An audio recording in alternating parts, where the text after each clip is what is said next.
This will be on Zoom, right? They'll say, I can't hear them. Zoom. That's funny.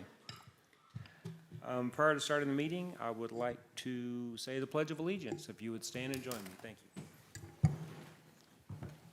Pledge of allegiance to the flag of the United States of America and to the republic for which it stands, one nation, under God, indivisible, with liberty and justice for all.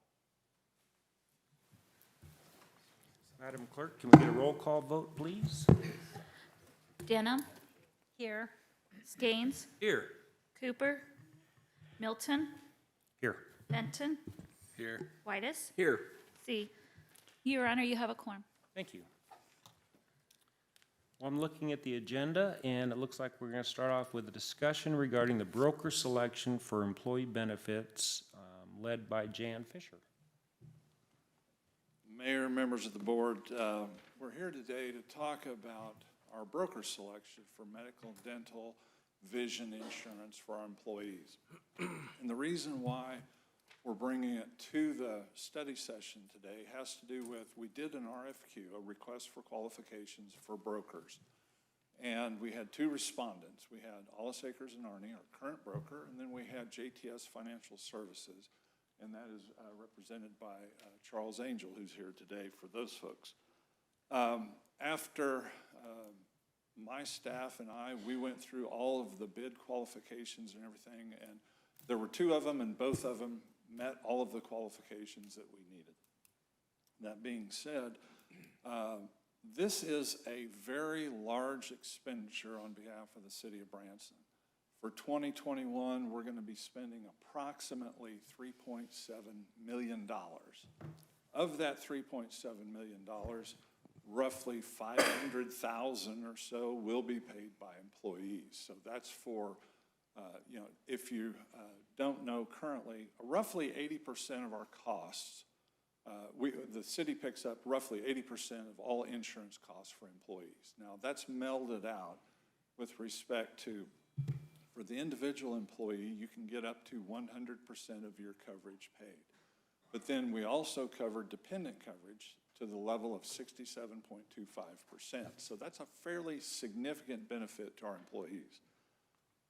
The point of why we're here at the study session today is we brought this information to the HR committee, and there's a lot of detail going on, a lot of direction that's going to be needed, and hence we felt there was a lot of education that the entire board needed. You know, we have a couple of board members, Mr. Skanes and Mr. C were there at the initial meeting. They understand, they've been presented the information, but we felt it prudent for the entire board to hear. Because fundamentally, we could be looking at taking a different direction if we want to mitigate our costs for long-term growth of costs for medical and dental insurance and things like that. So that being said, we want the brokers to present their thoughts, their strategies, their presentations, if you will, to give us an idea of why they should be our broker of record to represent us. So with that, unless there's any questions before we get started, I'll turn this over to Charles Angel. Anybody have any questions? Come on, Charles.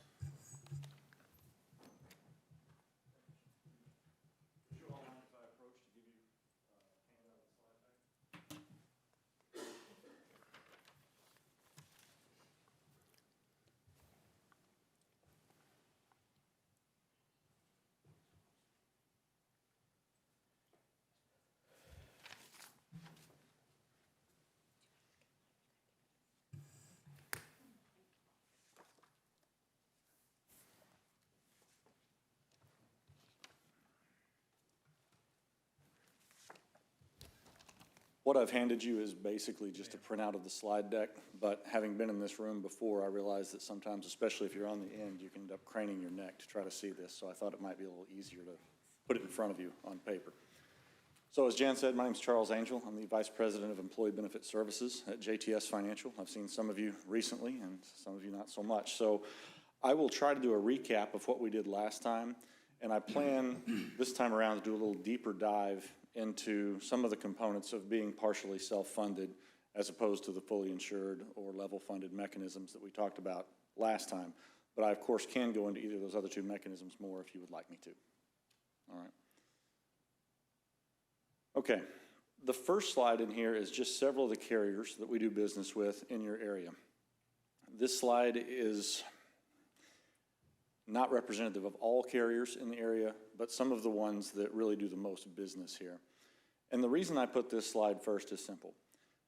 I believe customer service doesn't start on the effective date of the insurance policy.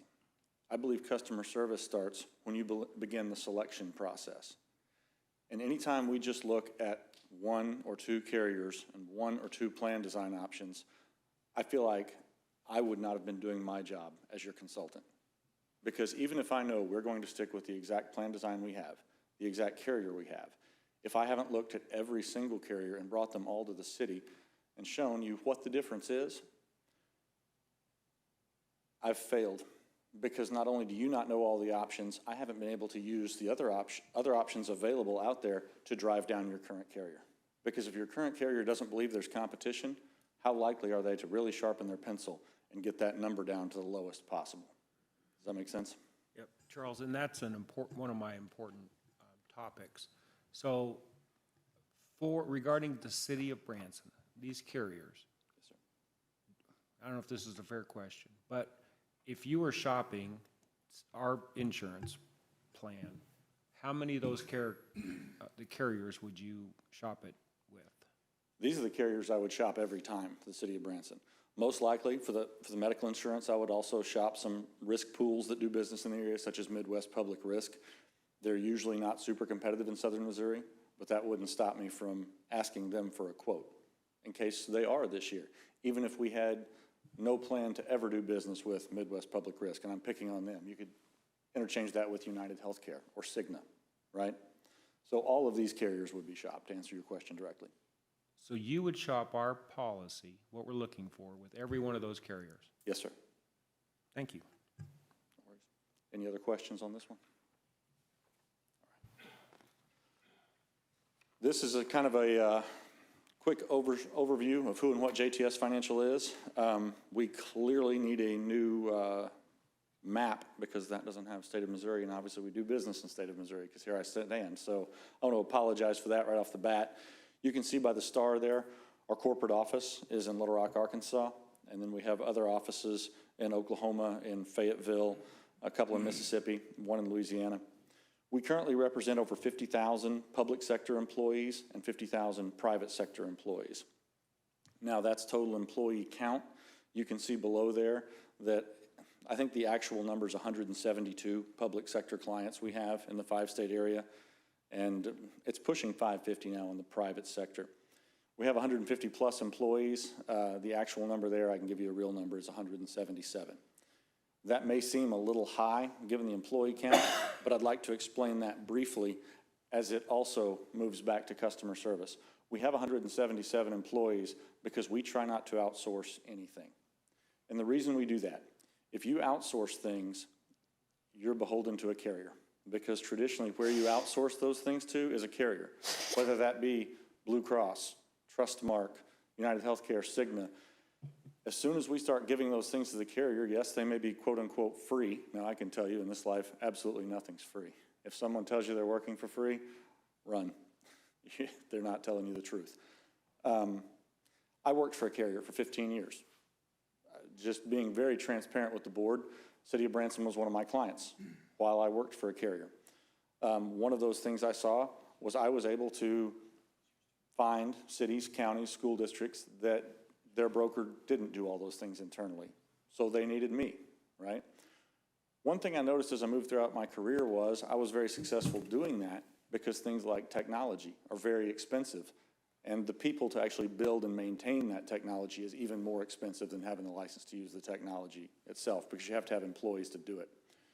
But what I noticed was frequently when I would tie our benefits administration platform in to one of my groups, my carrier wouldn't get shopped very often, if at all, because they were so reliant on that piece of technology, they didn't even consider replacing the carrier. Was that good for me at the time? Yes. Was that probably the best thing for my client looking back on it? No. And you see, after 15 years, I've made a transition from working for a carrier to becoming a consultant. And that was one of the big driving forces in that. I felt like I could offer my clients even more if I wasn't beholden to any carrier for any particular thing.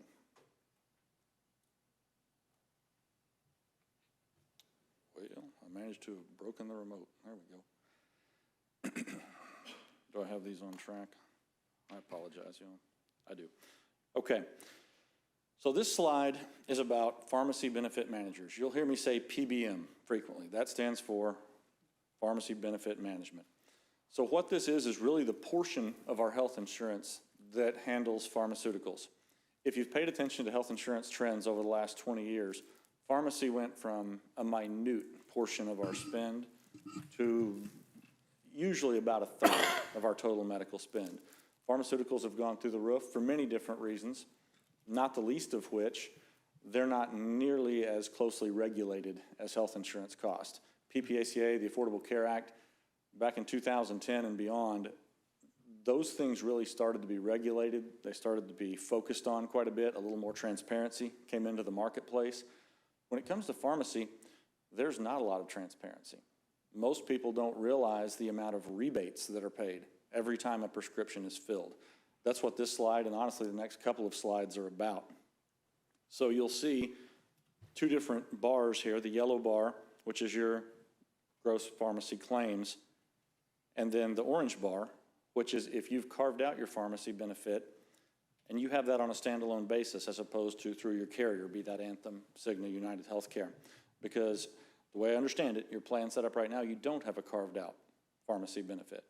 So all of those rebates go directly back to the carrier, that being Anthem in your case.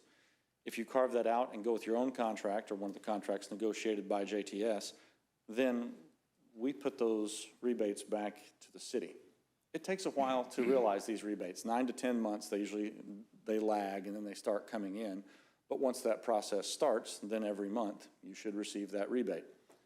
And if you start to look down at these numbers, we have approximately 265 employees in the city of Branson. Is that substantially correct? So if you look down here on this cost savings, you can extrapolate this out to around $190,000 would be your average annual rebate if you put that in here. Is $190,000 going to make or break the city? Probably not. Would it be nicer to have that $190,000 in your pocket than in Anthem's pocket? That's definitely one thing to consider as we move forward. Got a question for you. Yes, Bill? If we decided to do something like that, does that increase the cost of individual or group insurance? It seems to be packaged together. If you remove that, do you run the risk of higher premiums? Yes, you always run the risk of higher premiums, which of course is why we receive quotes. Bless you, bud. Bless you, Larry. From every carrier and on every type of plan, fully insured, level funded, and self-funded.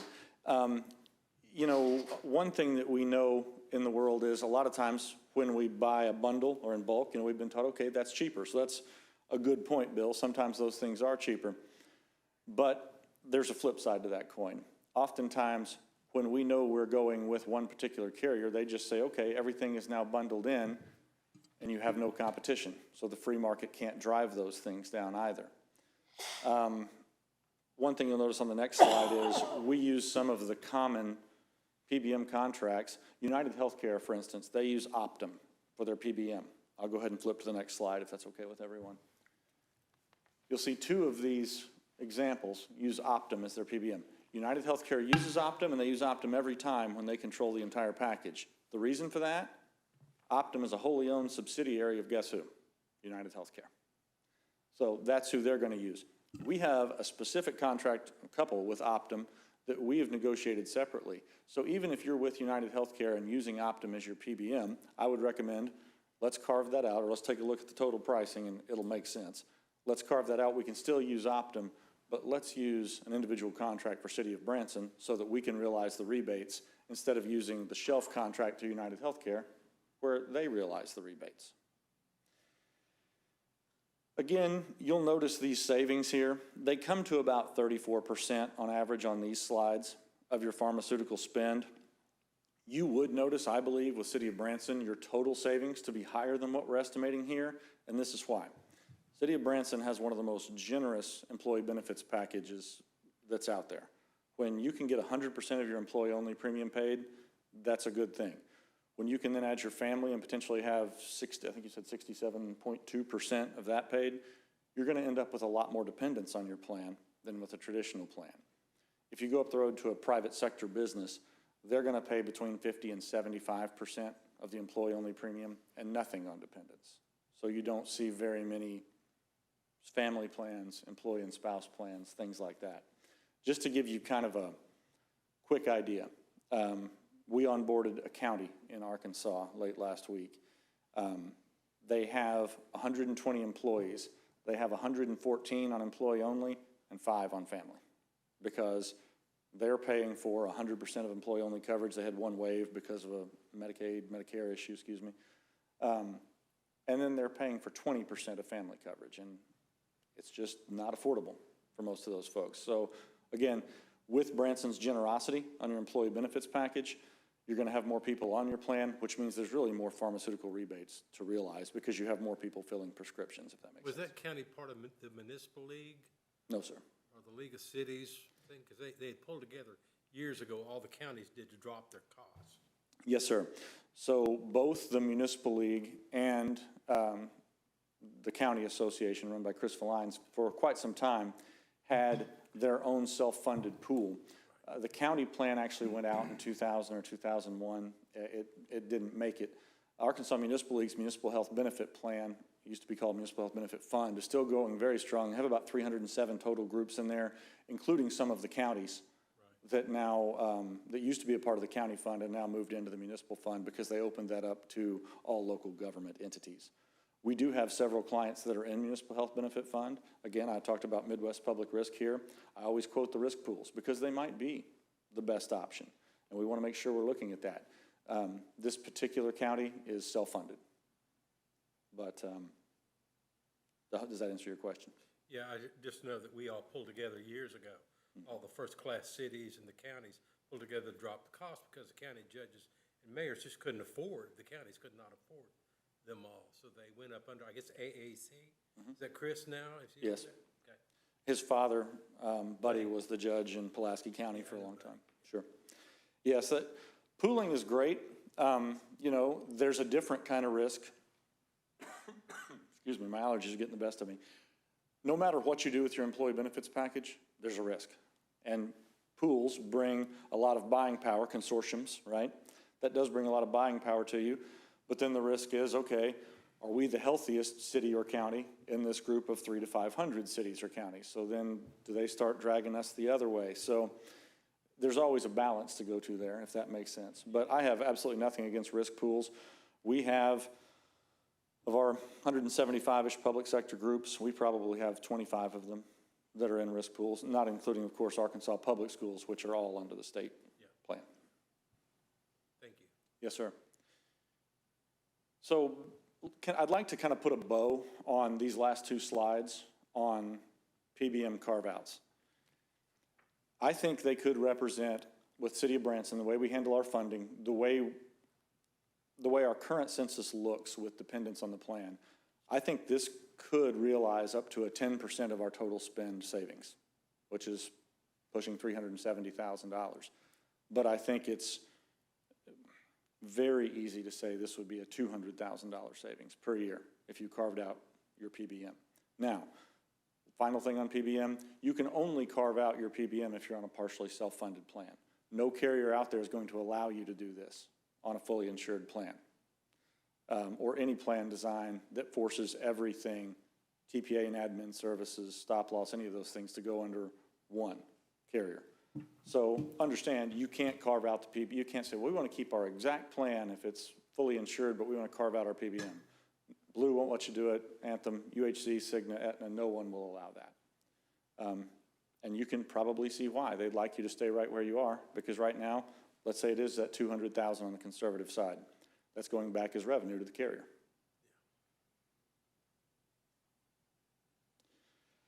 This is another slide that compares our contract on the PBM side to shelf contracts. I won't beat this one up. Basically, it's just another thing showing we don't, if we're looking at PBMs and we're pricing those out separately, anytime you price things out separately, in my opinion, in this field, you're gonna get a little more competitive bid on that. And that's what these show, just the PBM rebates by percentage that are allowed on a carved out standalone contract versus a shelf contract. And the reason I say that, I mentioned Optum earlier, but you can carve out Optum and use it with Blue Cross. You don't have to use it with UHC. Does that make sense?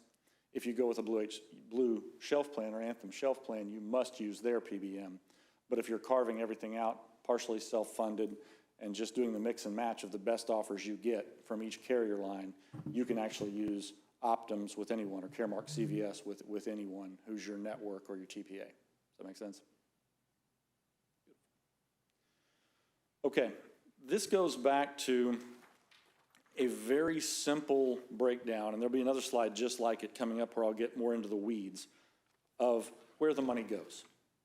If you're fully insured, 100% of what you pay just goes into premium, it's gone, all right? The negative of that is, if you have a good year, you just lost a lot of money. Or maybe an easier way to look at that, Anthem just made a whole lot of money. Now, Anthem can justify that too. Why? What if we have a really bad year, right? Our premiums are 3.7 million. Even if we have 4.5 million of spend, we're on the hook for 3.7 million. That is definitely the draw of a fully insured plan. We can look at it, we can sign off on it, we can budget for it, and we don't have to think about it for another year. So I'm not here attacking fully insured plans per se. There's every different potential method of funding, there's a pro and a con, all right? And that's the main pro for fully insured. You don't have to worry about it anymore. What makes me really have some pause on City of Branson is your size. You're big enough that we probably should have looked at self-funding a long time ago. 265 employees on the plan, plus that number of dependents. That is right in the wheelhouse for partially self-funded plans. The second thing is, from the information I've gathered from your website and other areas back when I worked with the city, being in some of these meetings, your loss ratios have been very low for a very long time. So Anthem's pretty happy to have you guys as customers right now. I think over the last 5 years, you're averaging around a 75% loss ratio. So that means 25% of that $3.7 million has been reverting back to Anthem every year for the last 5 years. Plus prescription rebates. Yes, sir. Plus prescription rebates. And another thing I'd like to point out to you, you see the bottom down here on the green portion, administration and other services? That is baked into the fully insured side as well, okay? So I've talked a few times about TPAs. That's a third-party administrator, okay? What TPAs do is they pay our claims. Somebody's got to do it, right? Either us as the city or the carrier or a third-party administrator that we just hired that's truly a third party, not owned by the carrier. They're also making profit on those TPAs. Traditionally, what we see, if we go out and just hire a freelance TPA to pay our bills for the year, it costs about half of what TPA services do through a fully insured plan. Now, fully insured plans are not transparent at all. They won't really give you a breakdown of what they're paying. But as you start to dive into them and you start to pick those apart with your clients that go self-funded, you can do the math and you can kind of figure out what that is. And in my experience, you can usually get TPA services for about half. So that tells you that the carrier is also making a per employee per month lick on that TPA service. And of course, they have to pay their people, okay? But what I'm telling you is because of the price points we're seeing, they're not only paying their people, but they're also keeping a percentage on top to realize more profit. The other thing you see there is administrative costs. Those go to a lot of other things with those service fees, but then reinsurance. There's probably reinsurance on the plan you're on right now. I can promise you if there is, who it's with. It's underwritten through Anthem. So then there's going to be profit built into that as well. Because again, we're not carving out each of these pieces and going to Sun Life and Guardian, everyone out there who does these different things to get the best possible price. Once Anthem knows they're with you, they say, okay, here's our shelf rates, and we're good. Much like going to an auto dealership and buying a car off the lot for what it says on the sticker. That's just what you get. That's the shelf rate, That's the retail rate. When we're fully insured, I promise you, we're paying the retail rates. We're not getting a negotiated rate. So I do want to go to the next slide. It's going to look a lot like this one. This goes into some different ways we can get some savings opportunities if we go self-funded. The top one right there, it just says PBM carve-out, but I cannot go back to how much money that's worth. We've already touched that. I won't beat a dead horse, but that's a big deal. Once we get into the medical claims, here's the deal.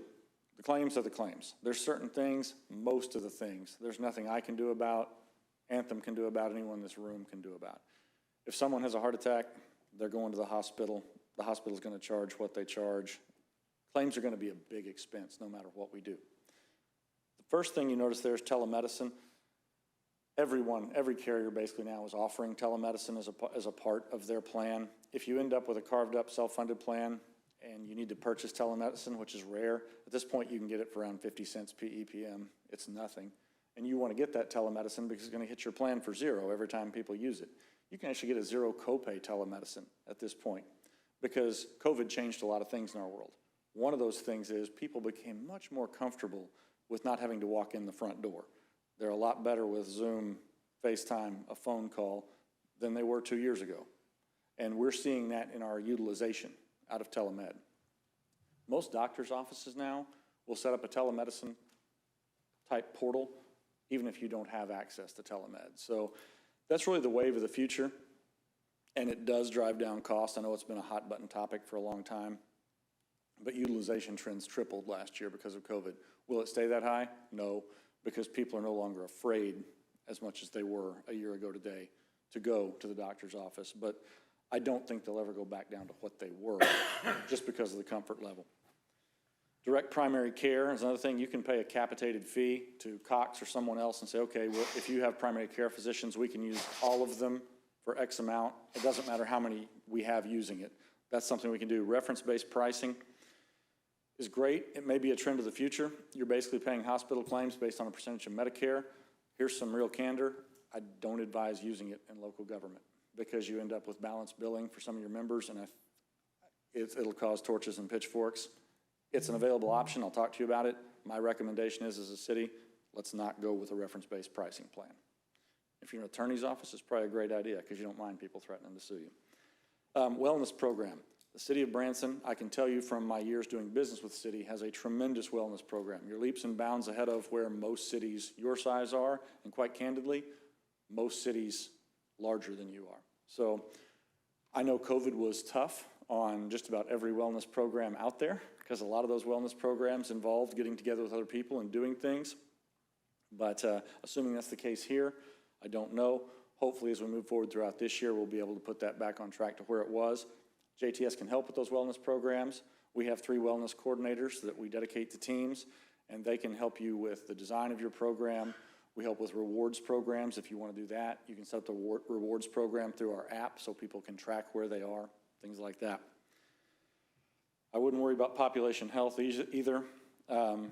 Captive reinsurance programs. That again goes back to we can do individual contracts or go into captives with our reinsurance where we're not beholden to Anthem, to UHC, or to Cigna. There's many reinsurance carriers out there we've never heard of because they're not your traditional big boys. That is your network. So if Great Sky or Midwest is our reinsurance carrier, and I'll go into reinsurance in a moment, that doesn't affect what our network is, what our employees see. If we're self-funded, we could quite easily stay with Anthem, assuming Anthem and Cox still get along on their network next year, which we all hope they do, right? We could be self-funded and still rent Anthem's network because unless we go reference-based pricing, we will rent a network, be that Cigna, be that UHC. Yeah, and that's a topic I want to expand upon just a little bit. Yes, sir. If we go self-funded, of course, we've talked about this internally, we would take it a small step. Yes, sir. To start with. Would we possibly have the option to, and you mentioned Anthem a lot, and Cox, would we possibly have the option to also utilize Mercy facilities and Cox facilities? Yes, sir. Okay. That's where, again, at all the major carriers that we think of, they have a couple of different verticals or divisions, okay? So you can think Anthem Blue Cross fully insured, Anthem Blue Cross self-funded, and they're probably run by two different people. They probably have different profit and loss statements for each one, different shelf contracts, different individual contracts. So yes, absolutely. You will find when you're self-funded, you have a lot more leverage to get the network design Right. that you're looking for, as opposed to when you just have the shelf design of, here's what we've got, eat it. And that's what I'm really, really interested in, because like you said, and I completely agree with you, our loss has not been substantial over the past several years. And I think there are areas we could trim and specify areas that we do know that we do have claims a little higher in a certain area. Now I'm going to put you on the spot. Sure. You've been talking about, hey, we could save you money doing these options. Yes, sir. Is your company willing to put into a contract to say, we promise to save you 10% or something like that? No. What I will do, I was hoping. I don't ever promise to do something that I'm not in control of. Right. What we will do is put our money where our mouth is and say, if we don't save you money, we don't get paid on the medical plan. If we do save you money, then we realize a percentage of that savings back. Okay, So it would be unwise of me to ever promise sure. that I can do something. I'm just trying. You mentioned lawyers a minute ago, and they always, we actually had a meeting the other night. If it's not in writing, it didn't happen, so. JTS Financial is actually owned by a former lawyer. Actually, he's still licensed, but he calls himself a recovering attorney. He decided he liked employee benefits better than employee benefit law. Okay, So no, I can't make that promise, but we would absolutely be glad to negotiate a contract where our compensation is completely 100% dependent on the fact that we save you money. Based So that's upon not a promise of money saved, but I don't get paid unless I save you money. sure. All right, thank you very much. Let me ask you something, because you got me real interested here. Self-funded, partially, full-funded. If we decide to go self-funded, would that be an increase in our number of people that work in human resources to deal with that, or is that subcontracted out? No, that would, nothing additional would fall on human resources besides, I would recommend that they meet with me and my team either once a month or once a quarter. I prefer monthly to track claims, because right now, if we're fully insured, we get numbers. At some point they'll tell us we spent X, but you get no data. When you're self-funded, you get every dime of data. I can tell where every penny went, exactly to which pill, or exactly to which hospital for what procedure, if that makes sense. But to directly answer your question, there'd be no more work on human resources than your current plan. That work would fall on us. That's our job as the consultant. Okay. Did you raise your hand, Sam? Oh, all right. I thought I saw movement out of the corner of my eye. I apologize. Bill, did I fully answer you your got me. question? Perfect. All right, moving along. I think we saw this slide last time we were here.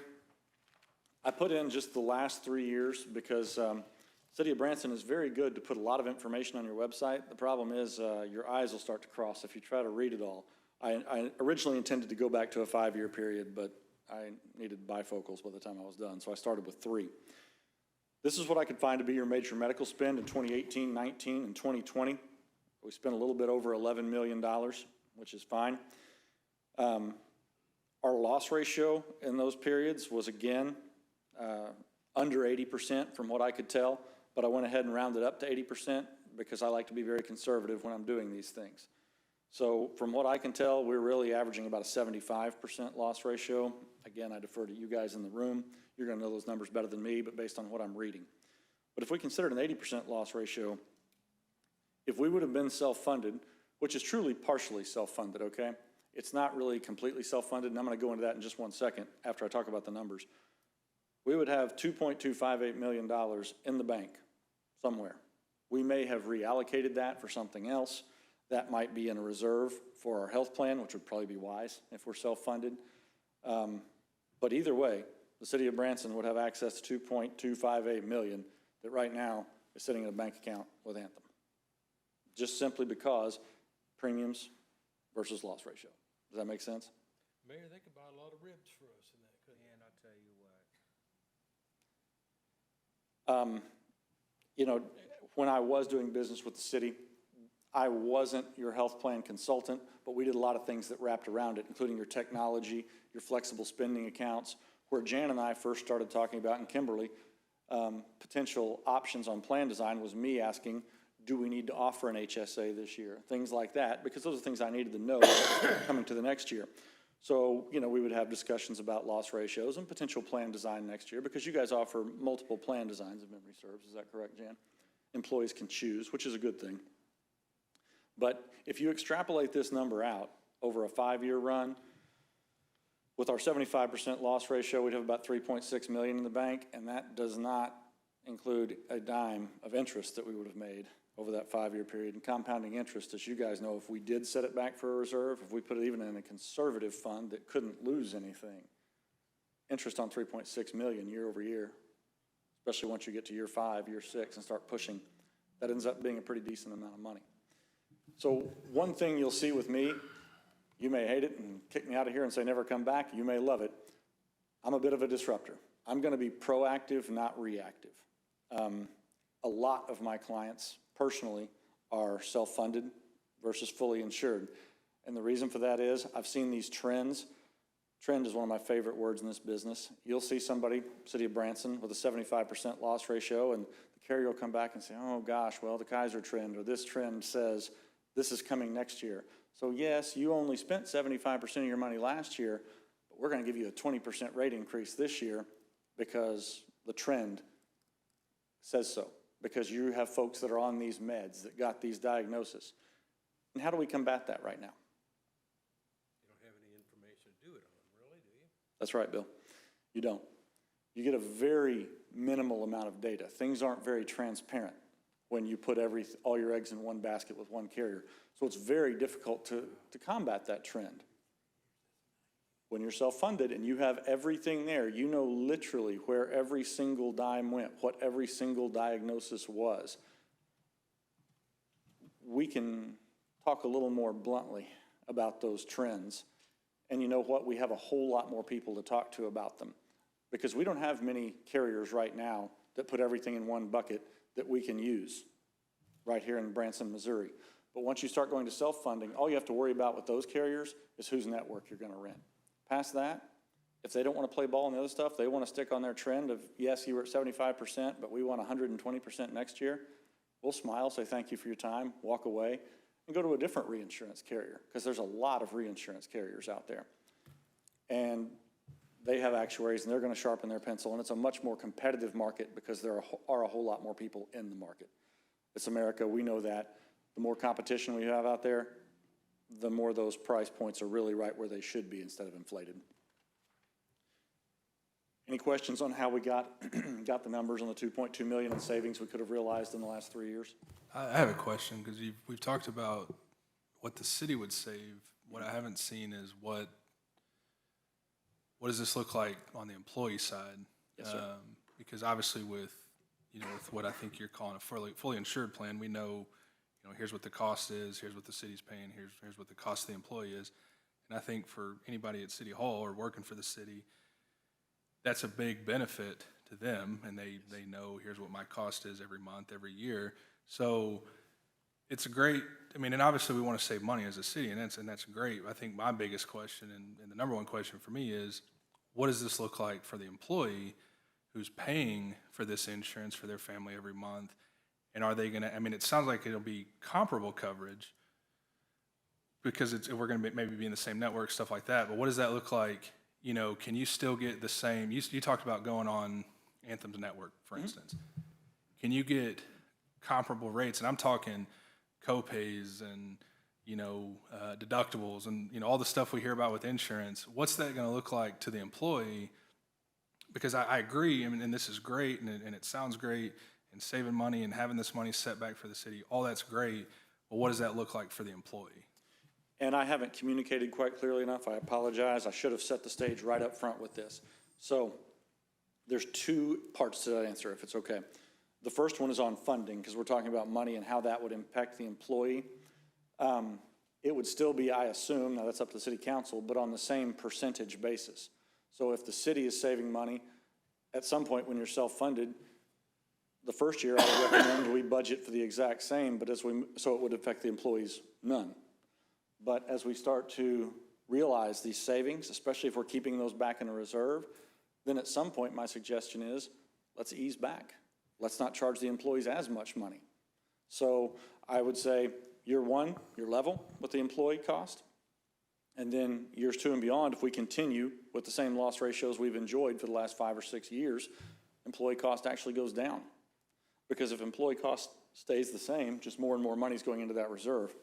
And though we love to have a reserve, to your point, one reason people work for municipalities or local government is strong benefits. I know this. When I was growing up, my father was the HR director at City of Fort Smith, Arkansas. He was there from 72 to 1990. He didn't work there because he was getting rich. He got there for a lot of other reasons: good retirement plan, good benefits, job security. Cities don't sell and fire everybody the next day, things like that. So that answers the first part of your, does that answer the first part of your question about money? And I guess that was, and I'm glad you brought that up, because that was gonna be my follow-up is, it seems to me if, as this reserve continues to grow, it stands to reason that's worth looking at saying, well, now do we, maybe reduce the cost of that premium or the employee share of it if those trends continue, so. Yes, and again, that's an issue for the board, but that, at some point, that would be my recommendation. Guys, we have X amount of dollars here in our reserve, and that probably means that our employees have continued with the wellness plan. Our employees are making good decisions. They're being consumers of health care. So let's reward them, okay? Let's reward the employees with that. The second part of your question was on plan design. You mentioned copays, deductibles, I'm sure co-insurance, out-of-pocket max, things like that. So here's the beauty of a self-funded plan. Okay, let's start with fully insured. When we get fully insured quotes, when you guys go out to bid, you probably get 3 or 4 different options on a spreadsheet, right? And it says you got this, this, or this.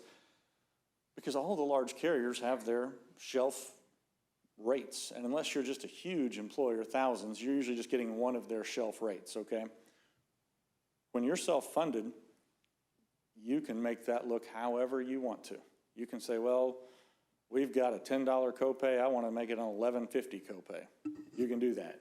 So basically, to keep it as clean as possible for you, we could walk right in, if you're self-funded, and mirror every single aspect of your plan, from the copay to the deductible to the co-insurance to the out-of-pocket max, to the network. Because no one else is controlling your plan design. Unless you're self-funded, someone else has some control over your plan design. The only thing that would go in there, if you start to have bad loss ratio years and your employees don't have a lot of skin in the game, $0 deductible with $10 copays, stop loss providers eventually would start increasing your rate on that because they're saying, gosh, these people aren't a consumer of health care, right? That's why their utilization is high.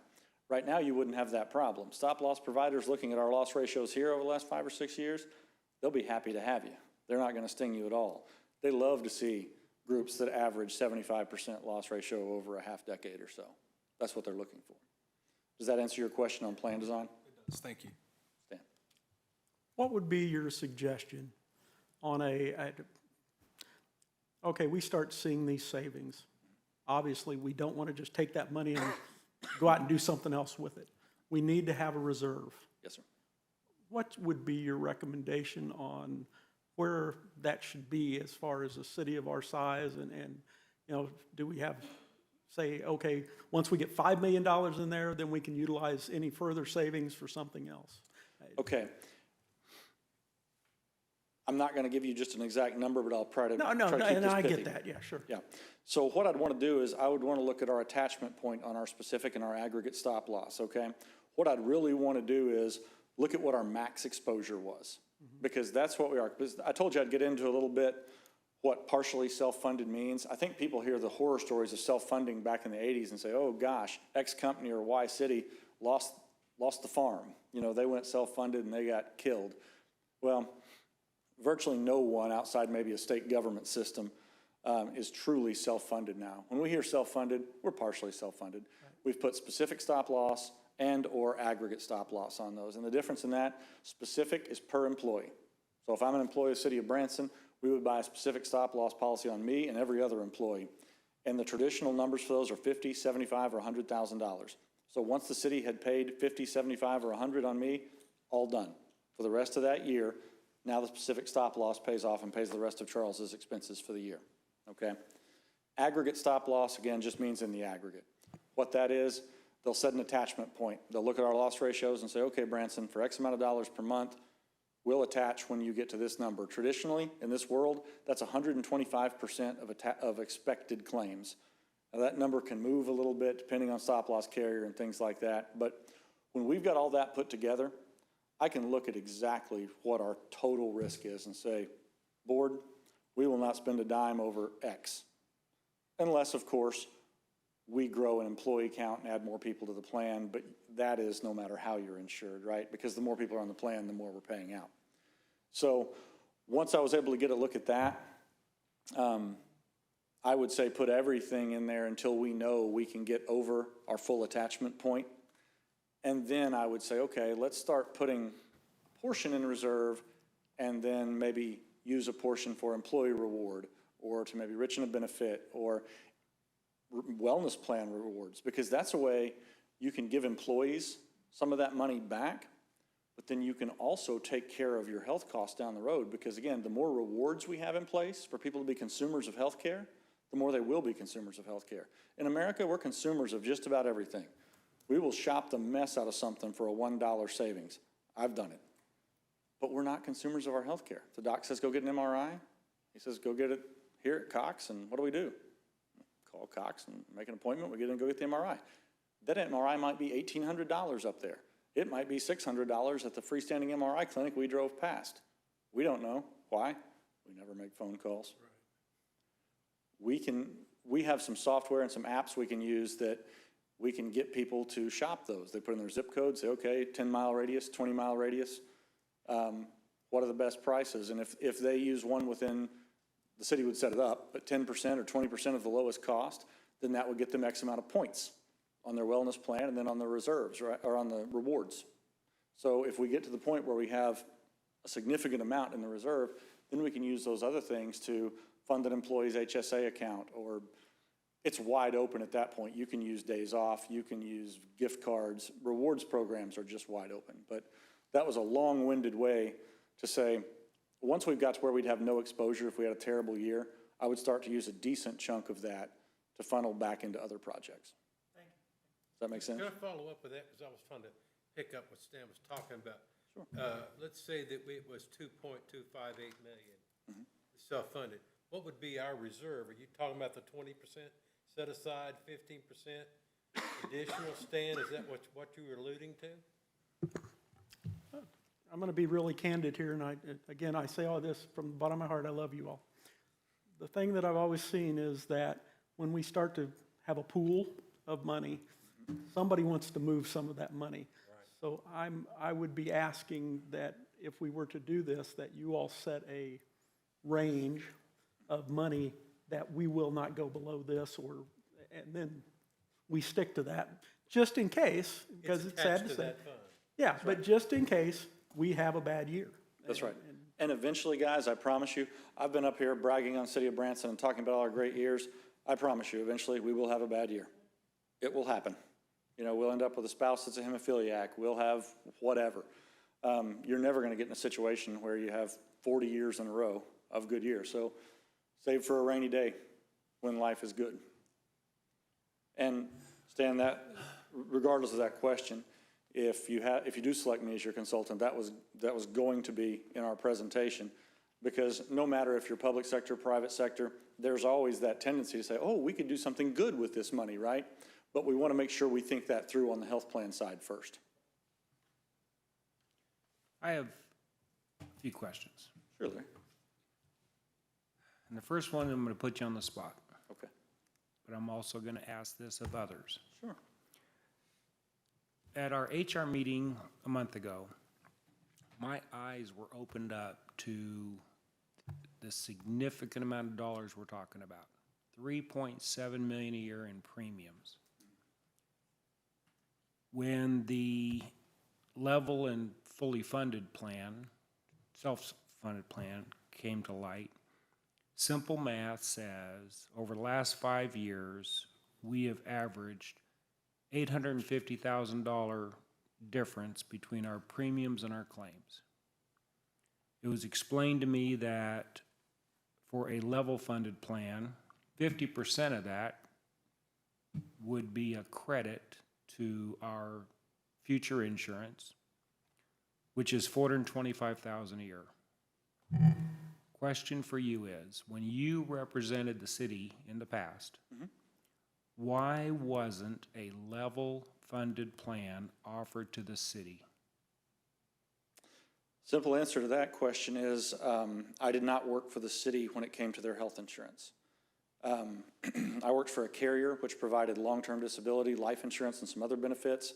We also provided employee educational services, technology benefits such as your bin admin system, and a few other things. But we were not retained by the city to consult or advise on healthcare plans.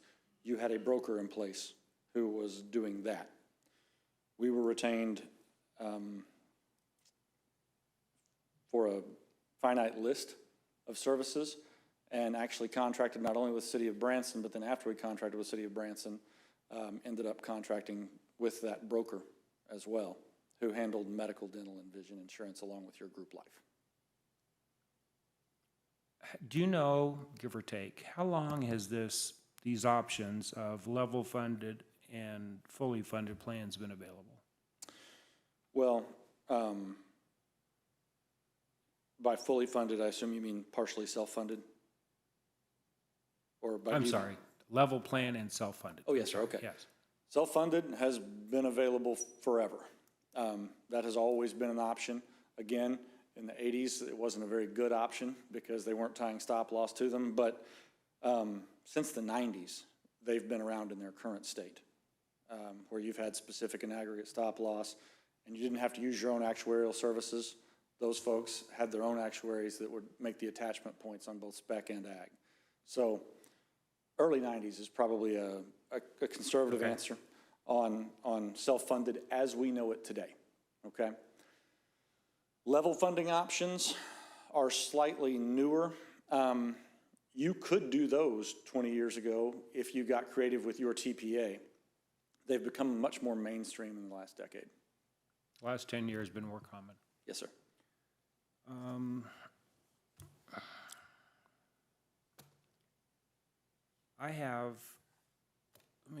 I took some notes here. I'll tell you, these dollars just are, they're worth our attention, for sure. Sir. The mayor and board of aldermen, we have a responsibility to our taxpayers, right? For being responsible on their taxes. And then when the taxes are collected, we have a responsibility of how we're allocating those dollars. Yes, sir. And so as we've been looking at our budget and wanting to maybe redirect some funds, one of my passions is our Parks and Rec. This one just screamed at me with the amount of dollars.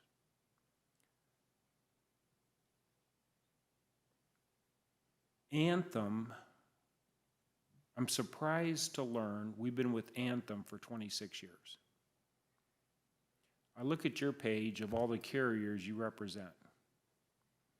This may or may not be a fair question.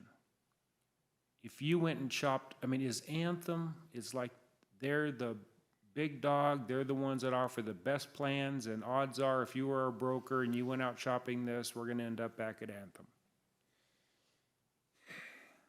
The very honest answer to that question is the big dog, quote unquote, changes year to year. Carriers will get hungry for a market or a little more complacent in a market. So traditionally, it's very difficult to stay with the same carrier for 2 decades and really expect that you're getting the absolute best. Now, that has become more so the case in the last 20 years than it was even 20 years ago, because networks have become more competitive, things like that.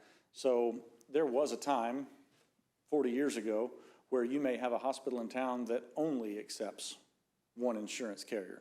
That is absolutely no longer the case. Cox is open to many different networks, and not my favorite thing in the world, but kind of dabbles in becoming their own insurance company, which I believe is a bit of a conflict. I'm not sure we want to put even more of our eggs in one basket than already are, but it's out there, and I'm sure you guys see these things. It's in the news. Cox has been kicking this around for several years now. Okay. What is your fees for, what's your compensation structure? Sure. We will set our compensation structure however the board wants us to. We negotiate that. My go-to traditionally is a flat per employee per month fee. I have clients, even municipal clients, that insist upon whatever standard commission is baked into the medical policy. I don't like it, and I'll tell you the reason why. If I make 4% standard commission on whatever your premium you pay to Anthem is, say I'm your broker today and Anthem's your carrier. If you then get a rate increase, 1-1, what just happened to me? You got Wait, a raise. I got a raise because after listening to my advice, something bad happened to my client. That doesn't jive with me. That is a conflict in my opinion. Now, I'm not the boss here. I'm a consultant. You're paying me for my opinion and experience. I will do those contracts. I encourage you not to get on one of those contracts. So a per employee per month. For a city of this size, doing the services that I know HR to desire from my past experience, we would charge a flat $18 per employee per month. 18? 18. What I say per employee per month, what I mean by that is per employee who's enrolled on the health plan. Okay, so part-time doesn't count in that. You have people that waive the health plan, we don't charge anything for them. It's the number of people who are on the plan. Of course, nothing's charged for dependents. So I have a wife and we have 5 children. So there'd be 7 of us on the plan, but I would be $18 for our family. Does that make sense? Yeah. Now, if we want to go into a little more outside the box contract, Stan and I spoke about that.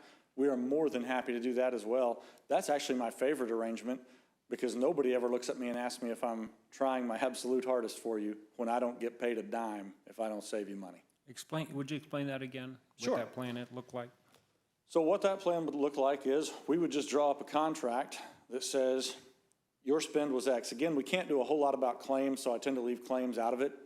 But we would look at what you're paying for administrative costs, what pharmaceutical rebates we're actually able to bring back into the city compared to what they were last year. And we would say, okay, we'd negotiate a percentage. X percent would come back to us next year of any savings we're able to make happen for you. And if we make no savings happen, nothing comes back for us. We would be happy to put a cap on that, which, you know, is fair. Quite candidly, if we had a great year, that cap would probably be more than I would make if we did $18 PEPM, because I'm taking some risk in there, right?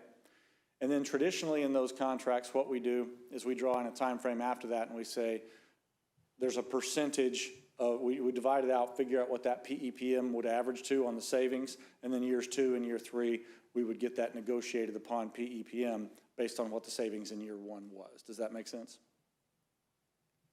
Yes. And Stan, that was your understanding? Yes, sir. And why doesn't that sound appealing? Sounds very appealing to me. Just checking.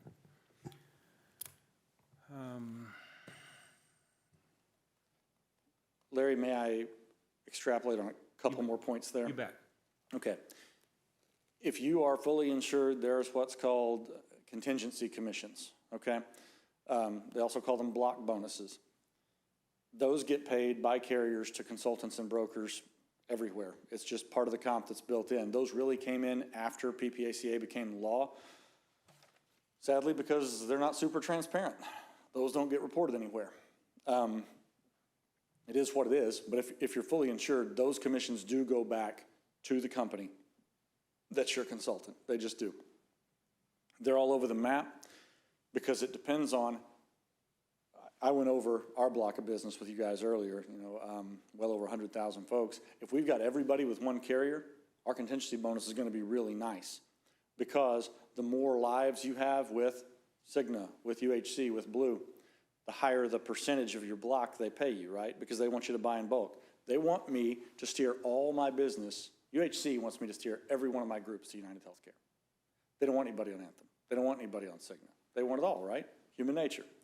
So they say, hey, Charles, we'll give you extra at the end of the year, this percentage of your total block, and it builds, you know? So if I look up and I've got 49,000 people on United Healthcare, I say, gosh, I've got this group over here with 1,000 people, I can bump it to 50, and that makes me go from X% to Y%. That bakes in there. I will tell you, our block of business is very scattered. We do not budget on contingency commissions at all. Again, I'm trying to push people to self-funded plans, as you've heard here twice now. Contingency commissions don't exist on self-funded plans. That's a fully insured thing. But if I'm lucky enough to become your consultant, I will absolutely show you fully insured plans as well. If you elect one of those, there will be contingency commissions tied to it. I can give you a ballpark estimate at the end of the year, what I made off of having these 265 employees, but they don't break it down by that, and it depends on levels and things like that, so I couldn't give you an exact number, but that's real. And I want to be transparent with that, that money is out there. And so that's an amount that the broker receives in addition to commissions that we just don't know about. Yes, sir. Well, you do now. Yeah. But that's been a market standard for the last 10 or 11 years. That was called a block fee? A block bonus, your block of business. A block bonus, okay. Contingency commissions is the actual word that a carrier would use. In the broker world, they're called block bonuses, but the carriers call them contingency commissions. And other things, dental insurance, if you use a Delta or a Blue Cross, they traditionally pay a 10% broker load. It's built in. So you traditionally have 10% of whatever the dental premium is paid. That then goes back to the broker. Vision between 8 and 12, depending on size, those go all over the place. Group life. There are set commission rates involved in everything, dental and all the way down. I'm willing to do that however we want to do it. Contract that was struck with City of Fayetteville several years ago was, let's bake everything into one PEPM, and you sign this saying you won't take anything on top of that, from dental or cancer insurance or anything else. I'm wide open on that stuff, but again, transparency is important to me, and I want you to realize for every line that gets placed in there, carriers build in a specific load. And here becomes the issue with doing I like flat PEPMs and no commissions on anything, but I will be honest with you, some individual products, like my former employer uses an accident plan or a cancer plan, those are on an individual chassis. You literally cannot carve out that number that's built in. You can on a group plan. On a group plan, you say, give it to me net of commissions. They just strip it all out and give it to you. An individual plan, the rate is the rate. It has to be passed through the State Insurance Commissioner's office. It takes a year, 2 years to get a plan approved. So if even on down to the voluntary, you do things. Can I get you to stop for just a second? Sure. One of our members walked out, so we lost our quorum. Oh, Hang on for just a second. yes, sir.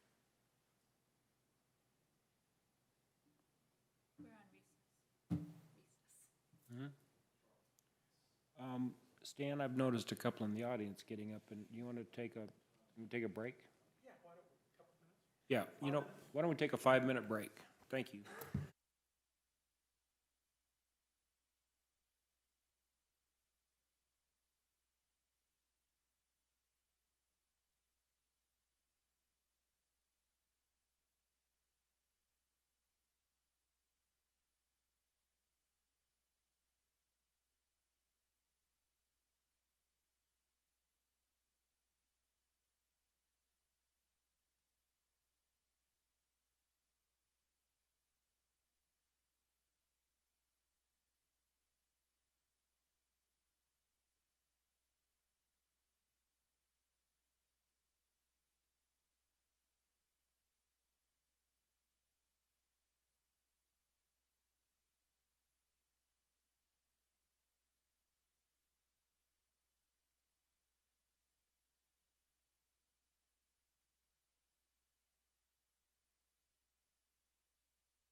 that's my daughter.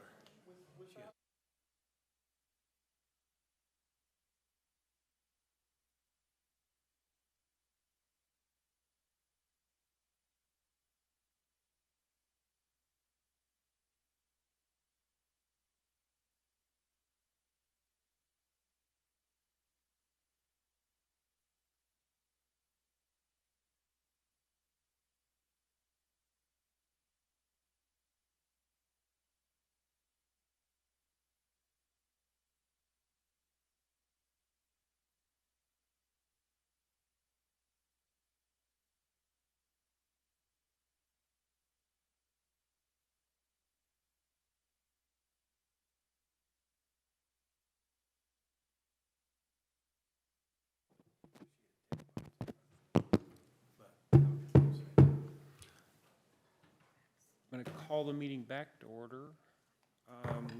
Couple notices. On our agenda today, we had scheduled a presentation to update the Board of Aldermen on the fire department. Because of our time restraints, we will reschedule that. We also had scheduled a presentation by the fire department on the National Incident Management System, and unfortunately, we'll have to postpone that. You okay with that, Ted? Just because of time. So here's what's gonna happen is I'm gonna ask Charles to continue.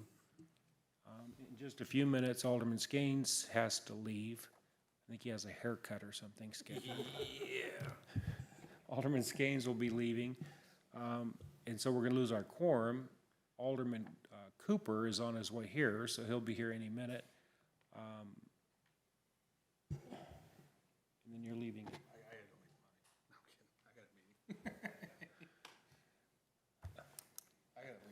Alderman Fenton will have to be leaving at 2. So what'll happen is, we've had a quorum up till now. We'll have a quorum, then we won't. But either way, we're gonna continue with the meeting without a quorum, so we can listen to Dallas' team, right? So we'll be chatting. Is that fair? We'll be chatting. Charles? It'll be recorded chat. So, that's fair. That's fine. And then any of the aldermen that missed, they can go back and listen to the recording. Clay can listen to the first part, right? So then we'll all be on the same page. Charles, you ready to continue? Thank you. And probably clarification, there's no decisions being made today anyway on this item, so it's just for discussion. Yeah. Until we vote. Just kidding. Take that off the record. Troublemaker. Sorry, Charles. Oh, you're good. Were we mid-question there? I thought we may have been, but my memory fails me. I apologize. Did anyone have a question that I left hanging, I guess is the better way I should put that? We're good? Okay. I'll go ahead and fast forward a couple of slides if you guys would like, because I've probably gone over, I know I've gone over my time, and I apologize to that, and I apologize to the fire department. They left, but please send that to them that I apologize. Oh, I lost my. This is on a wellness program. Again, I commend you guys on your wellness program. It's the best I've ever seen on a city this size and better than a lot of cities larger than you guys. I don't need to go back into wellness programs anymore, I don't think, unless you would like me to. Good there? Okay. We can't help you guys with that, but what you're doing now is, you're doing a bang-up job. Excuse me, Charles. Who runs our wellness program? Currently, we're doing it internally because Cox Health had been doing the wellness, but then they terminated our service. Who is the we? Human resources. HR is doing this? I want to publicly acknowledge and appreciate our HR department. When I hear words like that this is one of the best well-run wellness programs, that is a high, high compliment. I didn't want that to go unnoticed. So thank you. How much did you pay him for that? Ribs, I'll Venmo you later. full rack. I know where to get them. All right, so the last portion here on your pages, it'll be one on the left and one on the right, is a lot about data analytics. And this is the real beauty of self-funding. We talked earlier about not having much transparency with our health spend the way it is right now. We don't know what anything really costs. We don't know where the money's really going. We get a total spend estimate, including administrative cost, which who knows what's in there.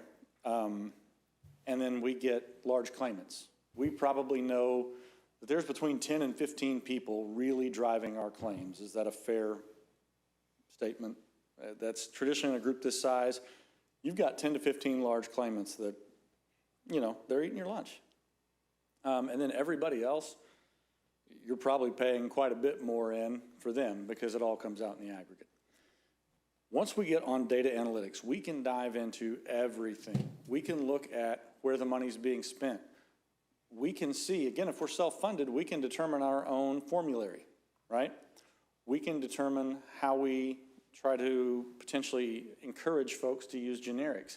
If we look in and we see that there's a $4 generic out there and people are steadily using this $60, non-formulary or more. I mean, as we know in prescriptions, you can get up into the thousands of dollars a month, but a lot of times that's your newer stuff that's still in their patent that there's not a generic for. But there's still lots of drugs out there that are tier 2 and tier 3 that there is absolutely a generic for. Generics aren't the answer for everyone. I will never say force everyone onto the generic. We can do pre-authorizations if the physician says, hey, listen, we've tried that, there's been bad luck. Leave them where they are. But for somebody like me, before I started doing this for a living, when I was in my early 20s, the doc said, take this, I went and filled it. I didn't move to the generic, I didn't know any better.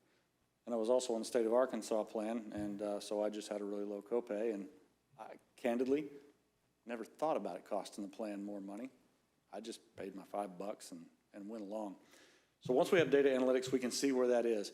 Here's another cool thing about that. Not only with the drug side, we can start to really encourage people on the wellness side to do these screenings, do different types of screenings. If we can start to catch pre-diabetes early, it's a game changer. I think I mentioned last time I was here, and I know some of you were here and some of you weren't, that what we're seeing in the numbers for our groups is that over the life of a claim, now I will say diabetes is a much longer claim, okay? Because you might have a diabetic on your plan for 35 years. That's being treated for diabetes all 35 years. But over the life of a claim, diabetes is now more expensive than cancer, okay? We probably aren't gonna have someone that we're treating with cancer for 30 years. Sometimes you have lifetime oral chemotherapy, things like that, they do exist. But just so we understand, diabetes is on the rise in our country, and the price point for it's going up, and we're realizing more of the dangers, right? Because it attacks your cardiovascular system, and that is a problem. That gets very expensive as we get older. So if we can find these pre-diabetics or early type 2 diabetics and really nip that in the bud, hopefully get them on this wellness program, lose a little bit of weight. I know it's not fun. I do as I say, not do as I do. That's why I wear the coat to cover some of that up. But if we can nip that stuff in the bud and stop them and move them out of pre-diabetic state or out of type 2 diabetic state, instead of them moving forward into insulin dependent or type 1 insulin dependent, not only is that a huge benefit for our employee and their quality of life and the amount of money they keep in their pocket, and honestly, longevity, because diabetics unfortunately don't live as long as non-diabetics. It also drives the cost of the health plan down exponentially over time, because it's getting to be one of the top drivers on every large group. When I say large group, over 50, okay? It's becoming one of the main drivers of every group over 50 that we're seeing. Branson may be totally different. You may not have a single diabetic here on your plan. I don't know, but that'd be pretty rare. Whatever it is, we can dive into the data analytics and find out where our cost is going and strategize in these monthly meetings with HR, monthly meetings with the board, the HR committee. Again, that's up to you guys. If we meet monthly or quarterly and track these trends and try to figure out a strategy throughout the year on how to react accordingly next year, we're going to be much better prepared than in the normal world, where usually in a broker world, you'll see them once, maybe twice a year, and the first time you know anything is wrong, quote unquote, is you see that renewal put in front of you, where you see the 120% or 115%. Yes, ma'am. I have a question, please, and I totally agree with the wellness plan. Thank you, congratulations, that's great.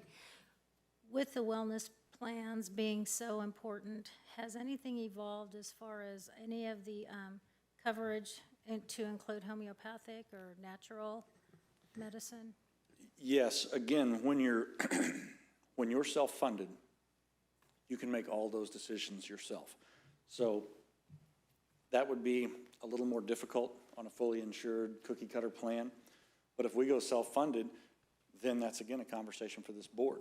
And we get in and we say, okay, we feel like some of these homeopathic treatments might have a better result and be cheaper than some of a more traditional chemical or procedure, or however that would look. So yes, to your answer, if you're self-funded, you can absolutely include or exclude those things as you see fit. Okay, thank you. Yes, ma'am. Another thing we can do with data analytics, I think I mentioned this last time we were here.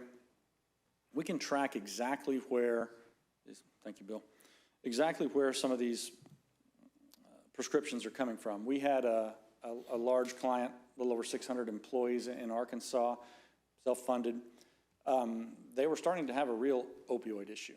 It was causing lots of problems, including employee retention, getting folks to even show up for work. Obviously, it's not good for people if you're addicted to opioids. Good chance it could ruin or end your life. And then, of course, it's driving a cost, too, because we have people visiting a doctor that otherwise wouldn't need to go, and then filling a prescription that otherwise they wouldn't need to fill. It's not that we should never have opioids. That's not the point. If we have, a shoulder surgery, we would hope that 2 years later, we're not still on hydrocodone for that shoulder surgery if it was successful. What we were able to do for this group is we identified that and we said, hey, listen, we're trending upward here, and we're at a point where per employee, it's way too high. We identified 2 prescribers that were 95% of the opioids. They're self-funded. They just excluded those folks from the network, cut them out. Real simple. You're not going to that doctor on our network. That was the end of that. Does it stop that employee from then going back to that doctor and doing a cash transaction? Absolutely not. You can't do that. There's other things you can do, drug tests, things like that. But we stopped paying for that on the plan. And really, by that point, the employer stopped incentivizing long-term opioid use that otherwise might not have been prescribed or recommended. I try to be careful with that, but I think if we watch the news, we know opioids are a problem in our country. And that's another thing we can track. So I could go into data analytics all day and kind of nerd out on the numbers, but again, I'm way over. So the main point on this is, if we move to a self-funded plan, we have 100% transparency to where every dime goes, and we can make everyone accountable, our third-party administrator, our network, the administrative fees that bake in there, our reinsurers with the spec and the ag. Everyone is then all of a sudden responsible for each dollar and has to justify that to us, as opposed to when you have a fully insured plan or even some of the level-funded plans, they just go, oh, well, it's all kind of baked in there, and we give you that at the end of the year. So I can't stress enough, especially in this business, transparency is incredibly important, because if you have transparency, I promise you, there's your promise, Stan. If you have transparency, I promise you your prices will go down over time or not go up as quickly depending on your claims. I've talked too much and listened way too little, and so much I ran Bill off, but does anyone else? I apologize. Does anyone else have any other questions for me? Charles, how can you put our minds to ease that we obviously have a long history with ALIS, and we are comfortable with the customer service and interactions we've had. Sure. And they've been very good. Good. How can you give us assurances that we can expect same level? Absolutely. The first thing I would point to is JTS does not have a past history with City of Branson, but I personally do as the Director of Public Sector Markets for American Fidelity, and you would have to get with your department heads, but I hope and I believe we provided top-notch customer service under my leadership with American Fidelity. But I'm the director of the public sector niche, so we know the public sector market very well in this 5-state area.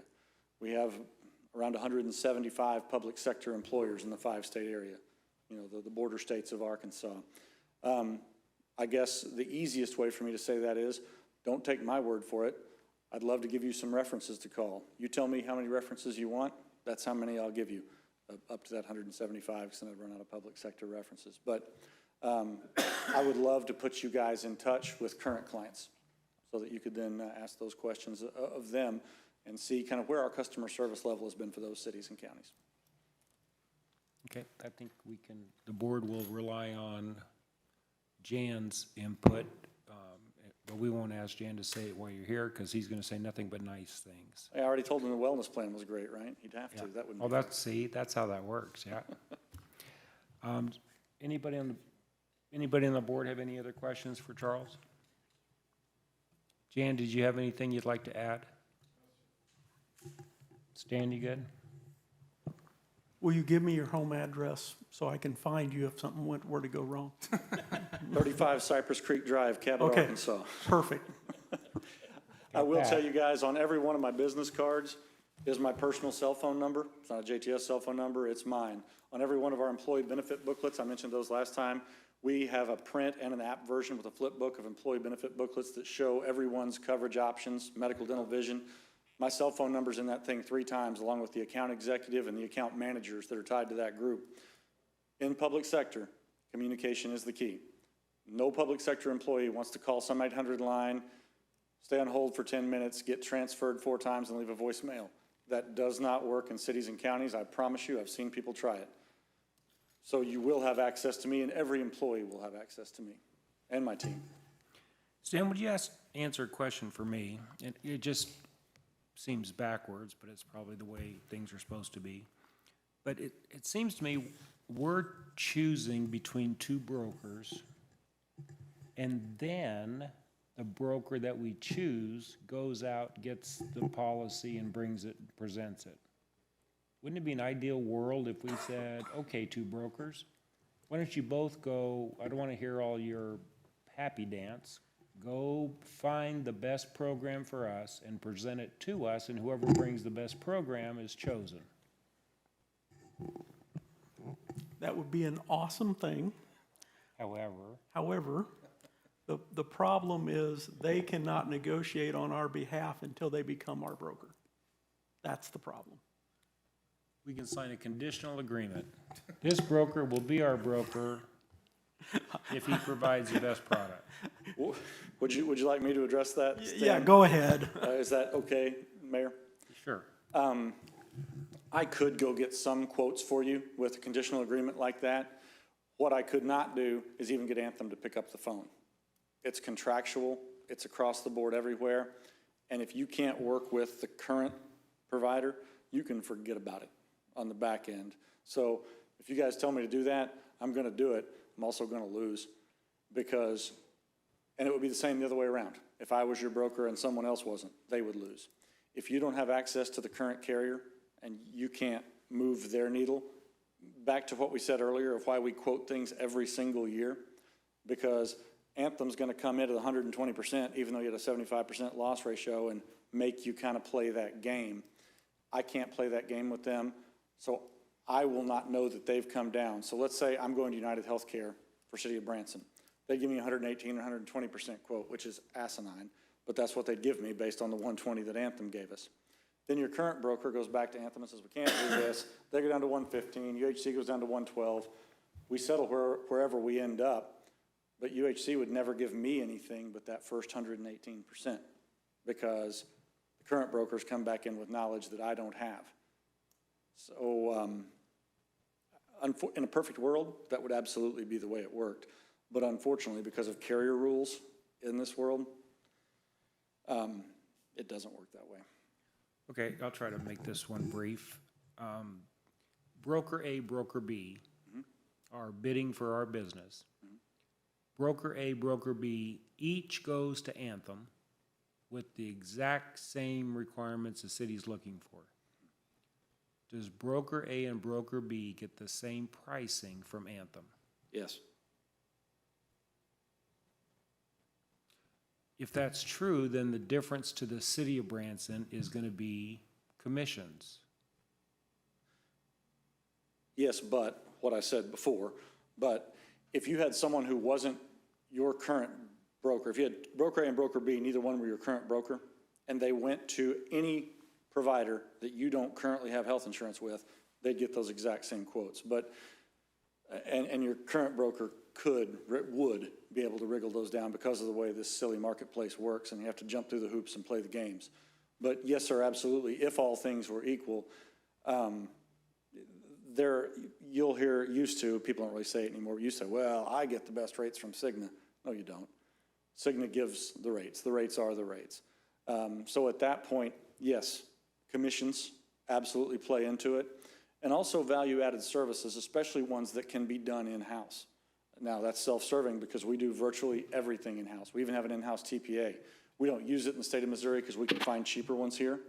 We use it some in Arkansas and a lot in Mississippi because it's wildly competitive in Mississippi, just based on the rates and the contracts we can get. But I would definitely say those things are good, and service level. And again, I want to go back to service level being, if you're not quoting every single option every single year, you're leaving money on the table. So I promise you, if every year you're not quoting out your medical in every possible way and using that against your current carrier, that also means you're leaving money on the table. I've heard people who are my counterparts say, well, you're kind of the boy that cried wolf when you threaten to leave every year. Well, maybe, but any other major purchase, would we just say, well, we bought it from them a year ago, let's just buy it from them again without checking price this year? That's crazy. That's not how we buy anything. If we were going to buy a pickup truck every year for the next 3 years, and we said, okay, we're going to look at Ford, Chevy, and Dodge right here locally, closest to Branson we can get, and we want these amenities on our pickup, and the F-150 was the cheapest by $1,000, and this came around in a year, would we just go buy another Ford F-150? Or would we go ask Chevrolet how much the Silverado is this year for the city vehicle? Or Ram how much the 1500 is? Because prices change. Maybe the Ford went up $2,000 and maybe the Silverado went down $5,000. Maybe they're not making their floor plan at the Chevrolet store and they're gonna have to pay interest on those trucks if they don't move one this month. We shop every major purchase. What purchase does the city make annually that's larger than your health care? I'm with you. Okay. Charles, I appreciate it very much. I've been impressed with what I've heard. I have been educated. And like I said, these are big dollars, and this board has taken this very, very seriously. Anybody in the audience have anything to ask? Any other members of the committee? Stan? Charles, thank you for your time. Are we going to hear from the next group? I believe they're here. Can we take a 10-minute break?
call this meeting back to order.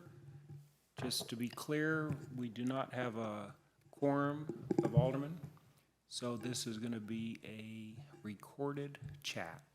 I'm sure that's an official term somewhere. So, John, if you would. Yes, sir. I already got the clerk shaking her head over there, so here we go, right? Okay, well, right out of the gate, I think what I'll do, and I was talking with Jan, and I've talked with a few of you as well, coming out of our last meeting. And so what we're really probably gonna do is just really gloss over, we kept the slides and put them in for the folks that weren't part of the original presentation that we did. But we really want to get to the prescription management piece as well as the self-funding piece and have a good conversation around that if that's the interest of the group. So we'll just kind of fly through a couple of slides here. We've got a large team that works with you guys. These are some of our superstars within that team. Top left is Pam Hamilton. She happens to be sitting right over there. She helps a lot of your folks with their everyday stuff. Last time we brought Malia Shrimpton down, who handles what I call claims with hair on them that have a lot to do. And she does a great job, works with staff members all the time. Peggy Golly does our Medicare education, and then Rachel Sedgwick actually works underneath Malia in that claim department. Here just gives kind of a snapshot, and again, if anybody wants to talk with me coming out of this, we've only got a little bit of time here, so I wanted to make sure and just kind of hit some highlights. We are 100% employee-owned, largest independent agency in Southwest Missouri. Beyond Insurance is a group that we are part of and have invested in. It's a national platform. We have from Harrisonville over to Rolla, down through West Plains, then the Arkansas, Oklahoma, Kansas border is our territory, and we're the only agent with the program in there, and we're going to show you some of the stuff that we're able to do with them going forward. We've won a lot of awards. I've got them in your packet. If you want to see them, obviously they're in there. And for those of you that have already seen this presentation, I don't want to go through old stuff. The evolution, we have been part of a Beyond Insurance program since several years ago. When we merged in 2015, Akers and Arney with Ollis and Company, and then later in 2018 with the Paul Long Agency, the goal was to gain the scale to be able to bring tools for you around analytics. And so we have built into our program safety, education, legal compliance, human resources, healthcare benefits, claims advocacy. So a lot of things that build around the core of being able to work your insurance program, but a lot of other services that go along with that too. Beyond Insurance, we just talked about, fourth largest insurance network in the U.S., $2 billion in written premiums is who we have standing behind us. This piece, I'll stop for just a second and just go through, for those of you that don't sit on the HR committee currently, the HR department here does a great thing, and that is every year they give us a scorecard. They rate us to say, okay, how'd you do? These are the key metrics, the key areas for you guys to perform in. How are you going to do? I'm proud to say that we have improved every year. The score we got was 746 out of 760, 98.15%. So there's still a couple of fours on there. We're still going to try to work on those. But that's where your HR team came out as far as our service and how we're working with your team.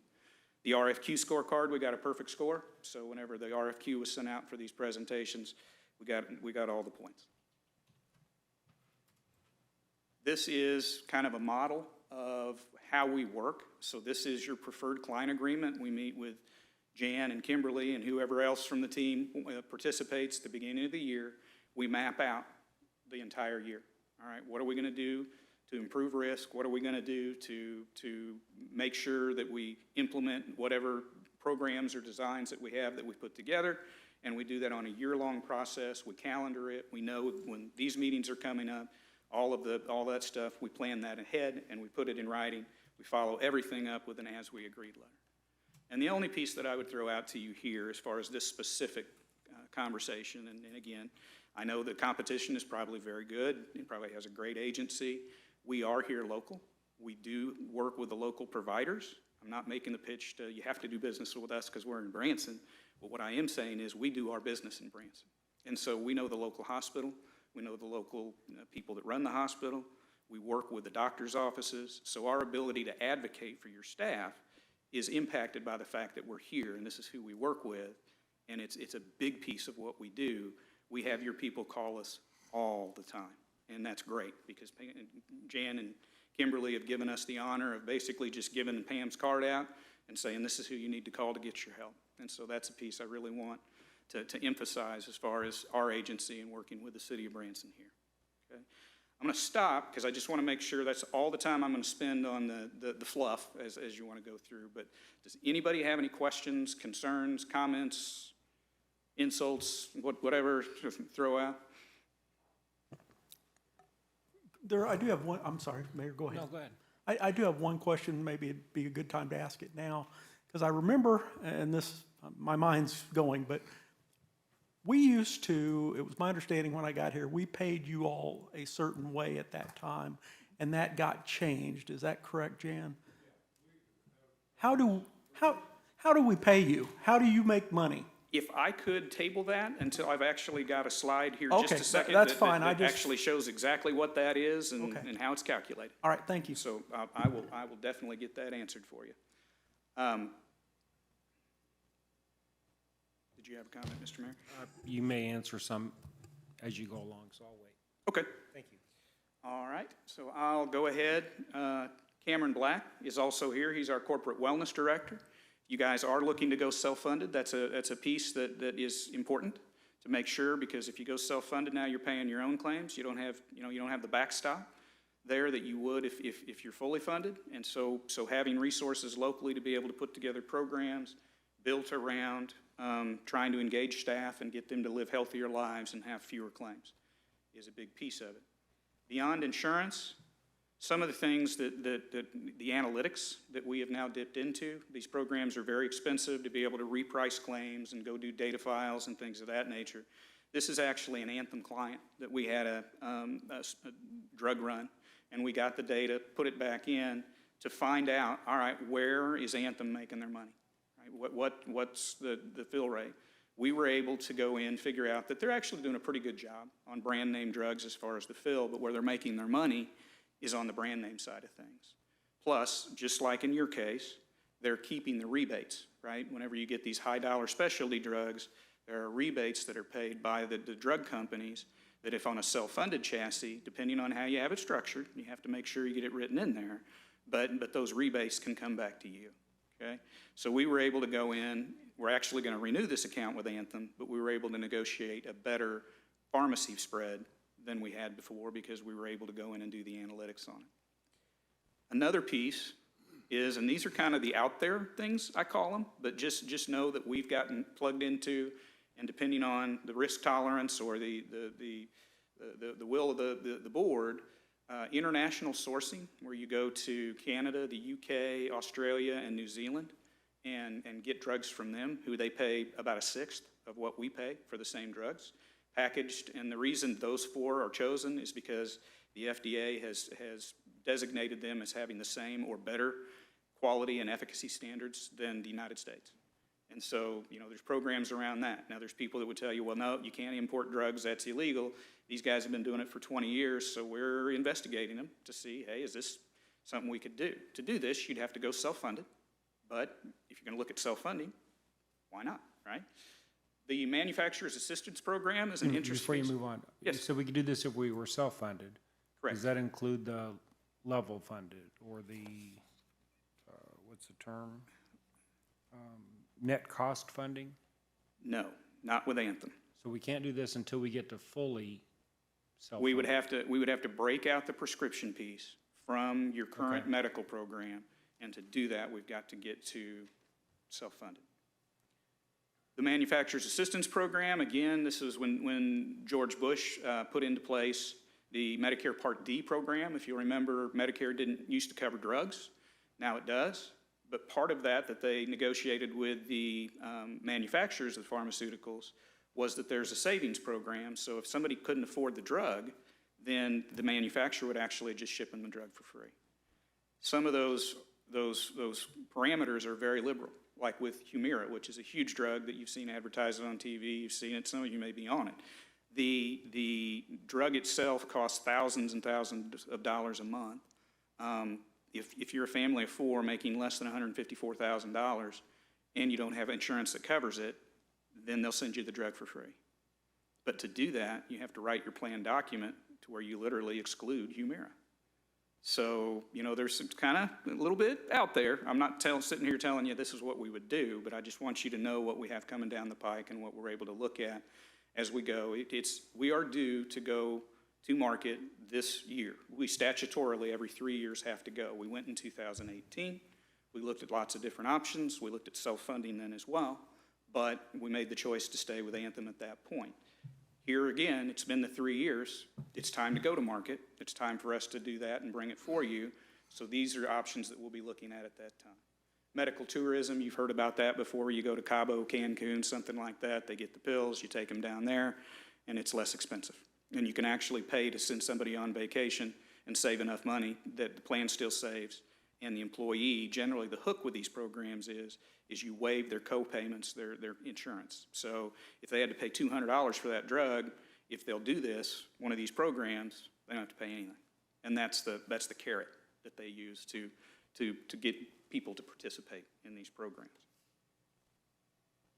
Another thing that we're working on, this is actually a much larger group. This is about 1,500 lives, where you guys are about 265. So I want to, say the numbers. It's about a sixth of what you have. But a local insurance carrier, Cox Health Plans, we've been working with them to do, again, deep analysis of the prescriptions of their program versus another program that another client is on.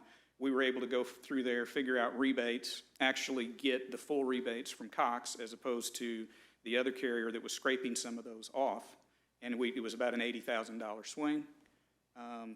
With specialty medications, we were able to go in and look at it, and with Cox and special program they have, it was $390,000 that we could find in their claim spend just on the pharmacy on specialty medications. Finally, just some contract comparisons, just fills and whatnot, saved them a little over $15,000. So you can see that the total savings going through and looking at it, making a move, and we have not written this case yet, but we think there's a darn good chance we're going to, based on this and several other factors. We were able to identify $500,000 that they would save in claim spend. So that is the piece. This is where I want to slow down and make sure you guys know what happened at last year's renewal. This is what's called the net cost funding retention schedule. This is yours, specifically at the City of Branson. It is in your packet, by the way. It's behind on the left side if you want an easier copy to read. Behind the right side over here. Yeah, on the right side.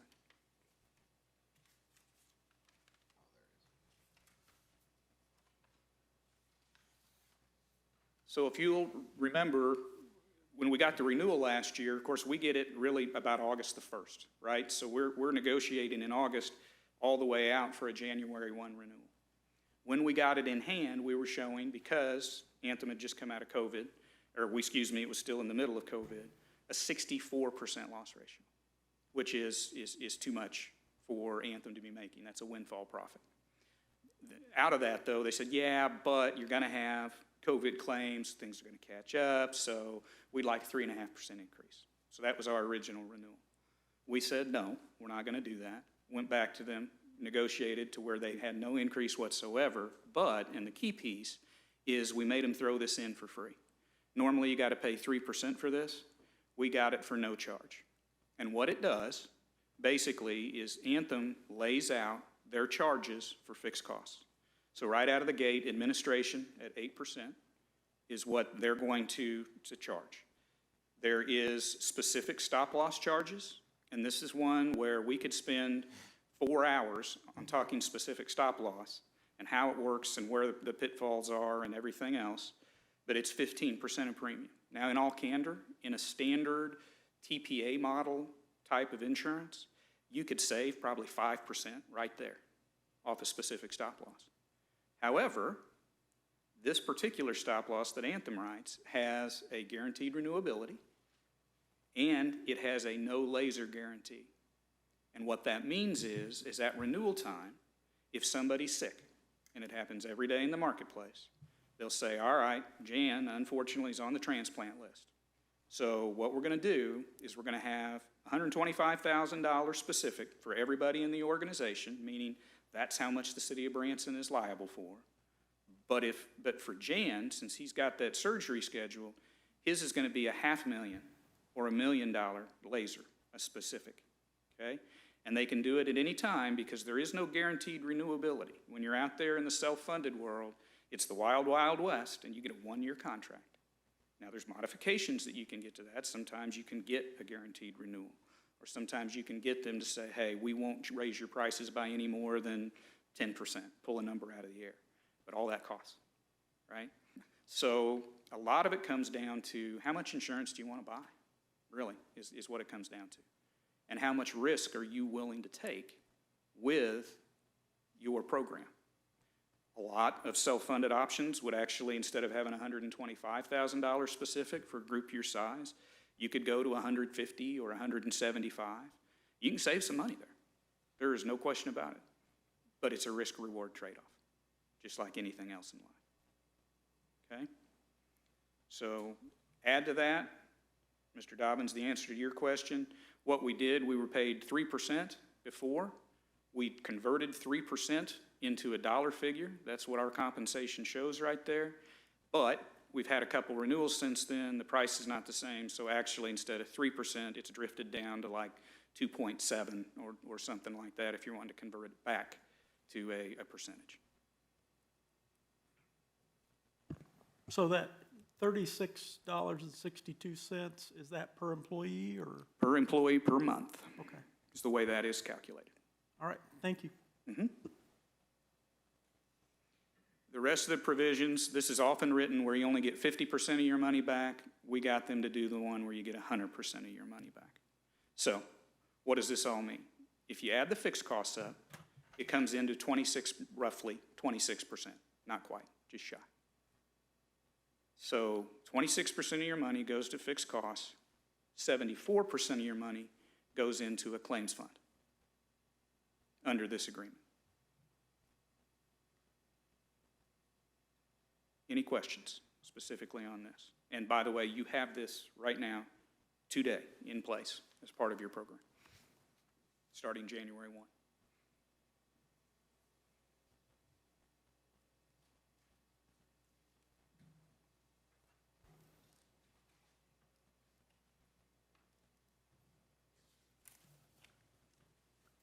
I have many questions.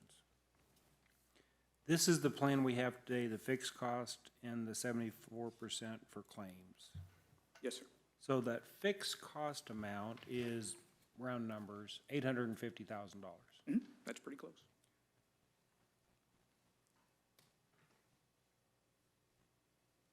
How can we track how we're doing with those savings? As far as the claims versus what, that thing, we can get monthly if you'd like, quarterly, whatever, however often you'd like to track it. We can get claims reports. We have gone over those reports in the past with HR. However, if you'd like that to be done at the HR committee, board, whatever level, then you just let us know where we're supposed to come present. Or we can, we can email them on a monthly basis if you'd rather just look at them and then meet quarterly or something too. It's up to you. And I may be off, but Jen, when I asked for that, you said we don't have what that amount is? The breakdown of the monthly savings?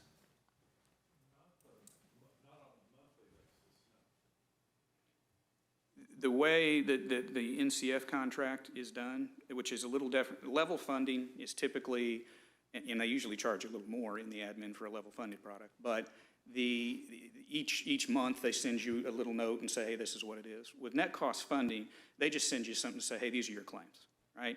And so we know where that is and we can calculate that. But at the end of the year, they do a settlement 6 months after the end of the contract year. Right, so they wait till the end, and then they settle it up at that point. Okay. Does that make sense? Yep. Yes.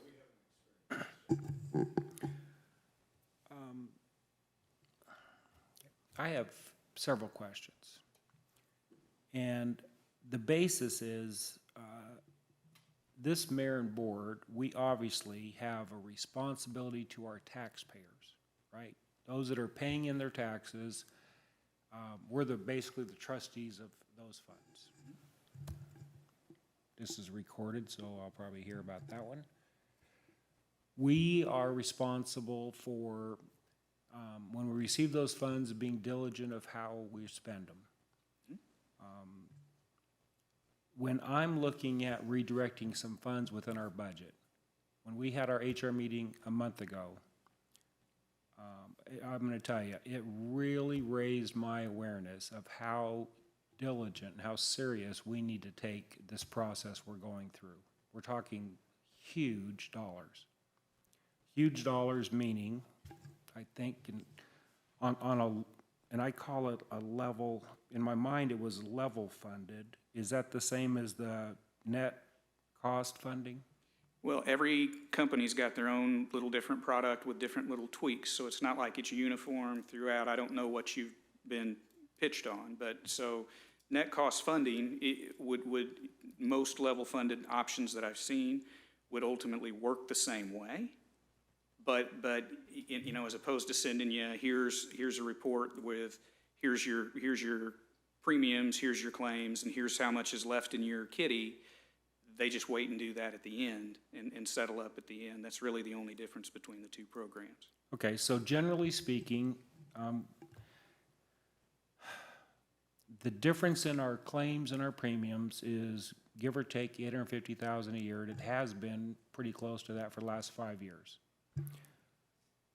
Full funding is extremely concerning to everybody because of the risk, right? Level funding, I'm told, there is zero risk to the city if we went with a level funding plan. That's true, and it's the same with a net cost funded plan. Okay? So there is no loss. Anthem never comes back and asks for more money. Okay, so with no risk, the city would receive, in this example, $425,000 a year in, when I say savings, an amount that would go towards future claims or premiums. You know, obviously, I would recommend that you build your kitty up first before you do anything with the money. Once you get it funded, then yes, you could use it for whatever you chose to do. But that assumes, and I'm going to show you here in a second, a spreadsheet that is probably going to give you a little pause, and you don't always win, right? There's months where claims are a lot higher than premiums. There's months where they're a lot lower than premiums. Sure. And so whenever you go through them, and there'll be, the last 6 months have not been kind to us. I can tell you that, and I'm getting ready to show you that. But that being said, if everything stays the same, and if everything goes well, and particularly if you were to get very aggressive in regard to what kind of stop loss you buy, and buy your fixed costs down, right? That just increases the amount of the claims fund that you can, that you're going against. Sure. And so it's really a risk-return trade-off. Should you invest in stocks or CDs? Well, that's up to the personal choice of everybody sitting up in those chairs. I'm pretty confident this board will want to purchase CDs. Okay. That's fair. So, but I guess my question is, that's $425,000 annually that the city would be receiving. Well, let me go back to the premise. So you'd have to tell me what loss ratio you're saying that the city's gonna I'm saying run. over the last 5 years, we've averaged 75%, which is $850,000 a year. Would you go to the next spreadsheet for me? Let's talk about it in this format. Okay. I think that'll answer that question. Okay, I may have to put on my readers for this. So this is the last 5 years. And if you could scroll back to, okay, there you go, 2016. So in 2016, we ended up with a 68.74% loss ratio, okay? Our claims fund, if we had the same agreement, if the net cost funding agreement had been in place back then, we would have had a 74% claims fund, so we would have gotten the difference between the two, a little over 5%, okay, of total premium. Is that making sense?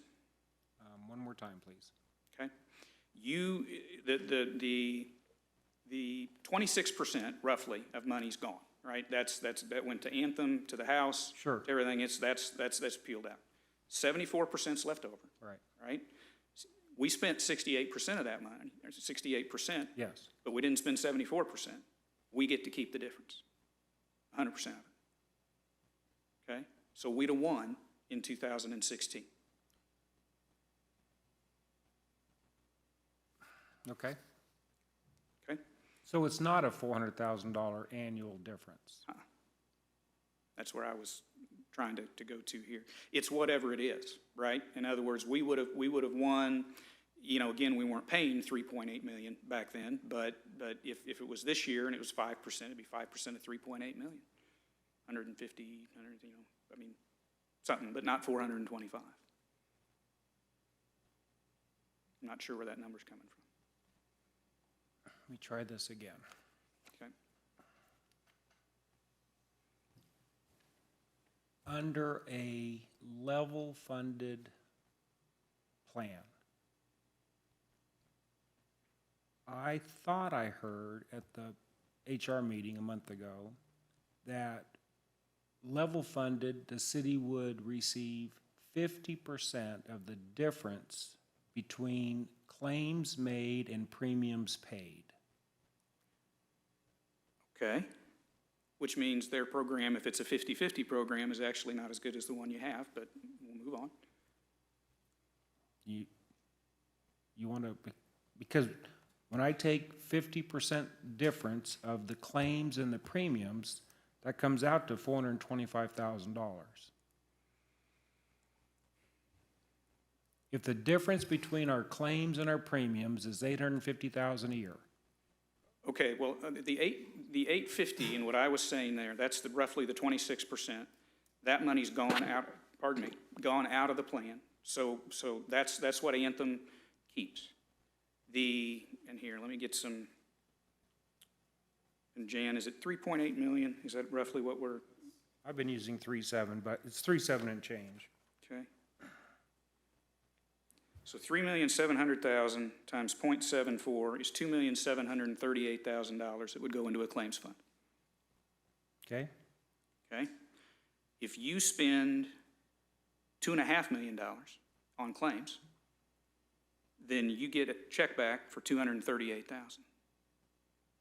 right? Whatever the claims are versus whatever the claims fund is set up at, it's just the claims fund minus whatever the actual claims were, or it can work the other way.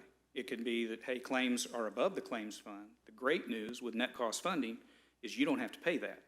With self-funding, you do. Okay.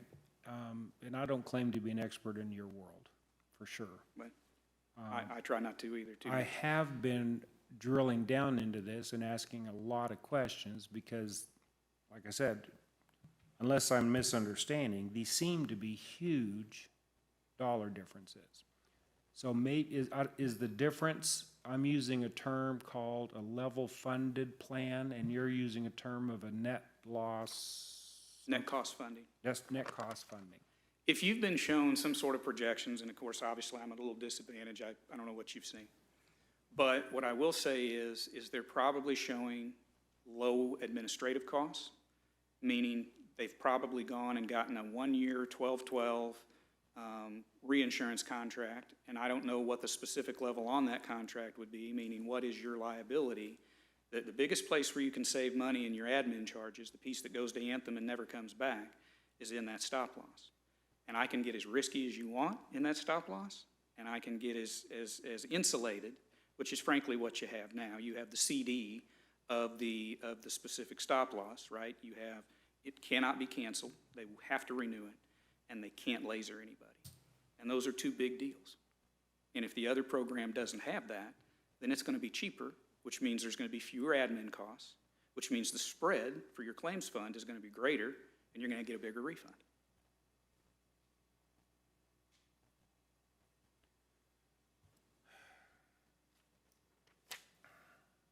I'm making your head hurt? Yeah.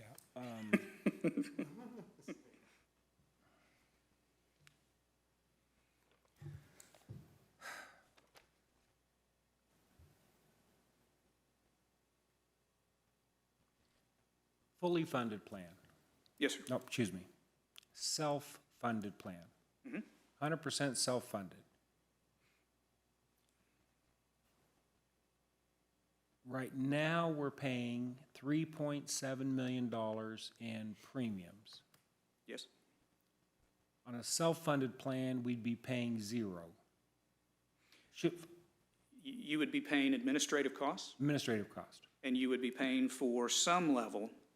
You know, if it truly was 100% self-funded, then you wouldn't buy stop loss, which I could never recommend to you, and we're not gonna That's sell okay, that to you. I'm just trying to get us on the Right. same page. So you'd pay admin, and you would hopefully pay us, and and then if you didn't have reinsurance or did, but that, you'd have to add that into. Stop loss. But the difference would be you just said $2.7 million in claims. Mhm. $3.7 million in premiums that we're currently paying.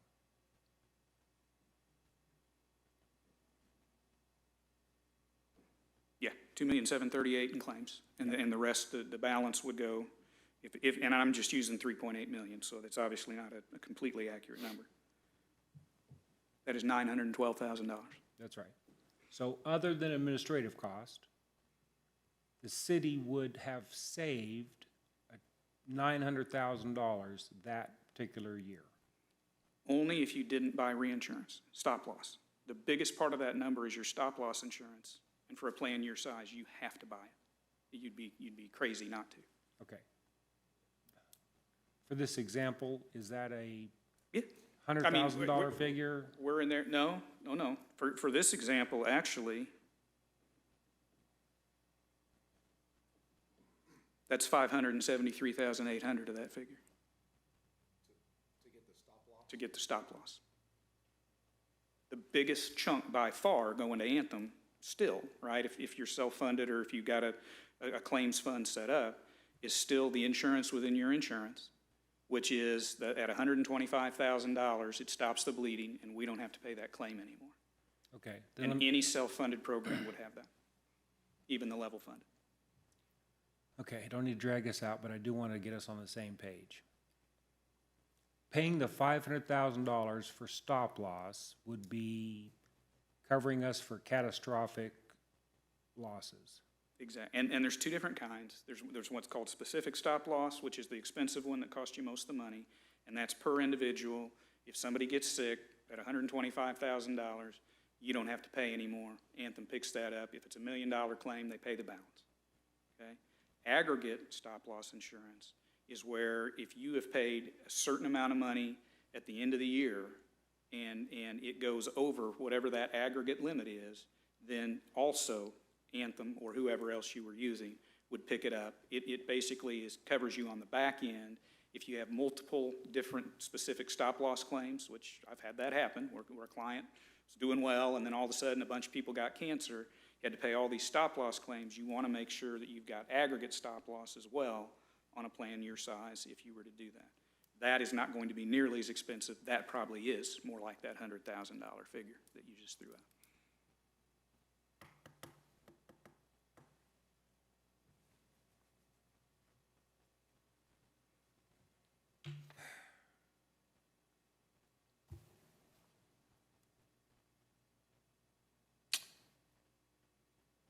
Then I need to go back and listen to the last meeting, because I was just,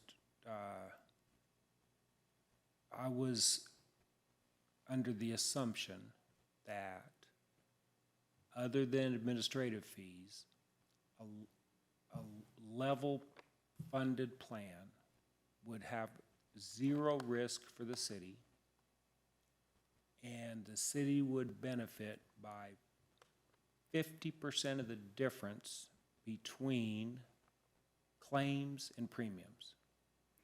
And I think that what you just said is accurate, but I think there's a misunderstanding in what it is. It sounds like to me, and I'd be happy to listen to whatever you want me to too. It sounds like to me that instead of getting 100% of the difference, like you do now under your net cost funding agreement, it sounds like you may only get 50%, which they're written that way all the time. Okay, but John, when you say 100% of the difference, you're talking about the 100% of the difference between the 68.74% and the 75%. Correct. I'm talking about the entire difference between the claims and the premiums. And I think in other words, there's gonna be fixed costs in there, Sure. right? So you're gonna pay admin, and you're gonna have to pay stop loss. And you can't, there's no way, I mean, in other words, if you don't, then you've got a very risky plan, because one claimant can blow you out completely, right? You've gotta have that insulation of whatever that stop loss limit is, so that you don't get $1 million claimant and you're dead in the water right out Okay, of the gate. then let me, I know this is taking way too long. That's why we're here. But this is really important to me. Mhm. If we did a level-funded plan and we received credit for 50% of the difference between claims and premiums, less administrative cost, and if we did that for a 4 or 5 year period of time, we would have built up $2 million in our kitty. Is that fair or no? Without seeing it, I can't 100% tell you that, but I will tell you that it is highly unlikely that you can structure a plan where you can get, without a lot of risk in the middle, where you could get that much savings out of the results you've had, okay? I don't know what admin charges they're coming in with. I don't know. And again, I guess, here's where I'll kind of back this up. This originally was supposed to be an RFQ for broker services. It's turned into a product pitch, okay? And you know, basically what this board needs to decide is who do they think is going to be able to go to the market for them. We're scheduled to go out in August and bring all these options back and put them together, and you know, you can decide as a group what your specific risk tolerance is, how out there on the line that you would want to get, and we would come in and do that for you. I don't know what the other guy's pitching. I mean, that's just down to it. But I can tell you there's no magic sauce in what that person's pitching versus what we can bring to the table as well. The broker is not going to be the one. Either you're going to have claims that are going to get you a refund and get you dollars, or you're not. And most win with these numbers that we've seen in the last 5 years. You'd have won by a little bit on net cost funding. You'd have won by more on a fully self-funded basis, because you would have taken more risk and you'd have gotten the reward of doing it. But there's not some magic to say, hey, every year that we're on this, there's going to be years where you're not going to get a penny back, because you're going to have shock loss claimants and people going through. And it's awful easy to look in the rearview mirror and say, hey, look at these last 5 years. Well, we had a little thing called COVID in there. We had some other things too. But there's no guarantee that the next 5 years. As a matter of fact, I hate to say this, I'll knock on wood, things generally run in cycles. You've had a really good 5 years up until the last 6 months. If you look at you would have lost money to be on a level, well, you wouldn't have lost money. You just wouldn't have saved any money to be on a level funded plan or a net cost funded plan, either one. Okay, well, I'm not going to beat this anymore. I need to. Can I jump in here and ask a question? And you and I have had this talk before. I have got to find a way to bring to this board an opportunity for us to reduce our healthcare cost and make it more manageable, where we have more input into what we are willing to pay for and what we can do. And that conversation started from me when I saw what you brought us regarding some of our high pay employees, so to speak. We have some employees that cost us a considerable amount of money. Sure. I also know that the vast majority of our employees, we pay a whole lot more for insurance than they ever use.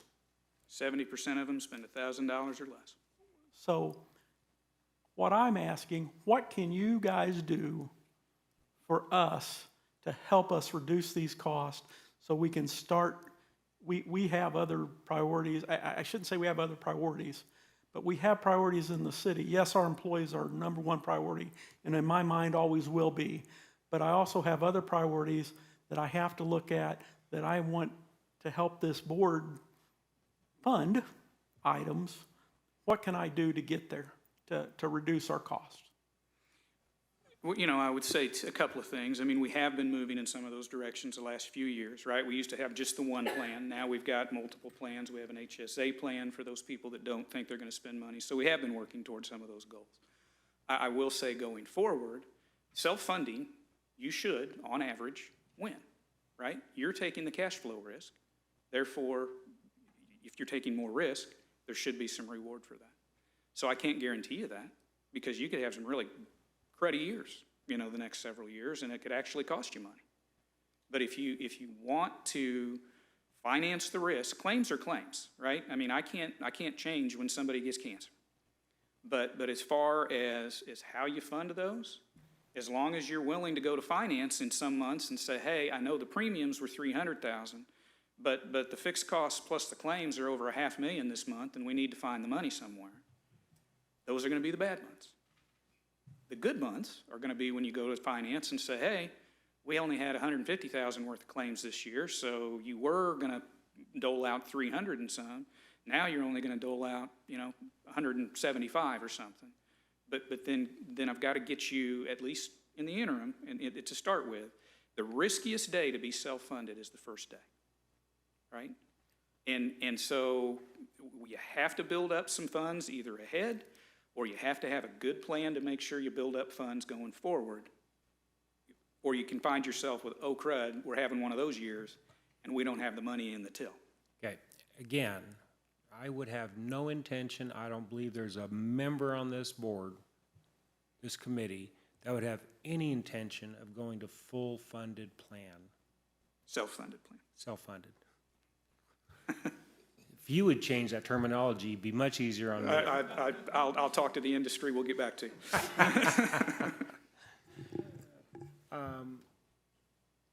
I see us doing this in steps and being conservative.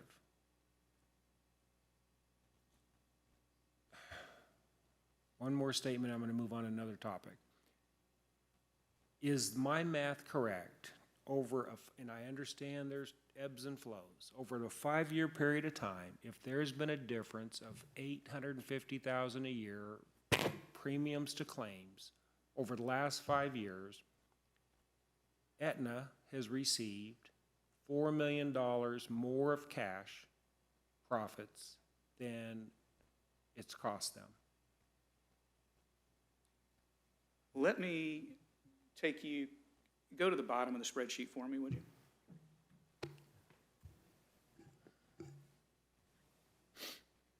And this will illustrate a couple things that I want to hit, and I hope to answer your question. Your total, 2016 through 2020. Would you reduce that so we can see the header? Or does it have a header of a legend? Oh, no, it doesn't. Okay, I'm sorry. Go ahead, John. The total for 2016 to 2020 was 74.65% was the loss ratio, Right. okay? It really comes down to what is your expenses that you're netting against that. With net cost funding at 26%, you're just about dead even. It's about a dead heat over the last 5 years. Okay? So you wouldn't have lost any money, wouldn't hurt you. It probably wouldn't have made you a whole lot of money. I understand that. But my question was, Aetna received $4 million more in premiums than they paid out in claims over the last 5 years from our city plan. In administrative costs, and let's just pick a number and say they're 900,000, that are all the fixed costs. Over the last 5 years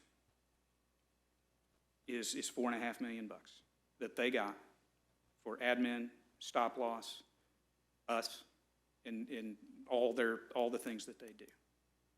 They paid out 75% of that money, and the 20 or 74%, let's call it, so it's an even match.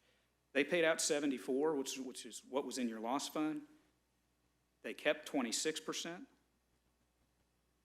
There's not any extra dollars there in the scenario. The only way to create extra dollars would be to go back in and say, hey, we would have only charged you 15% in total administrative costs.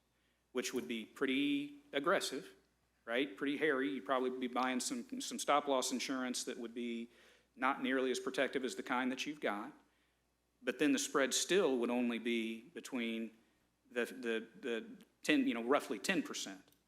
So where you can come up with a number of that kind of magnitude, I'm not tracking with it. The expenses are higher than that in the plan compared to the premium, the claims. You've only got 26% to work with.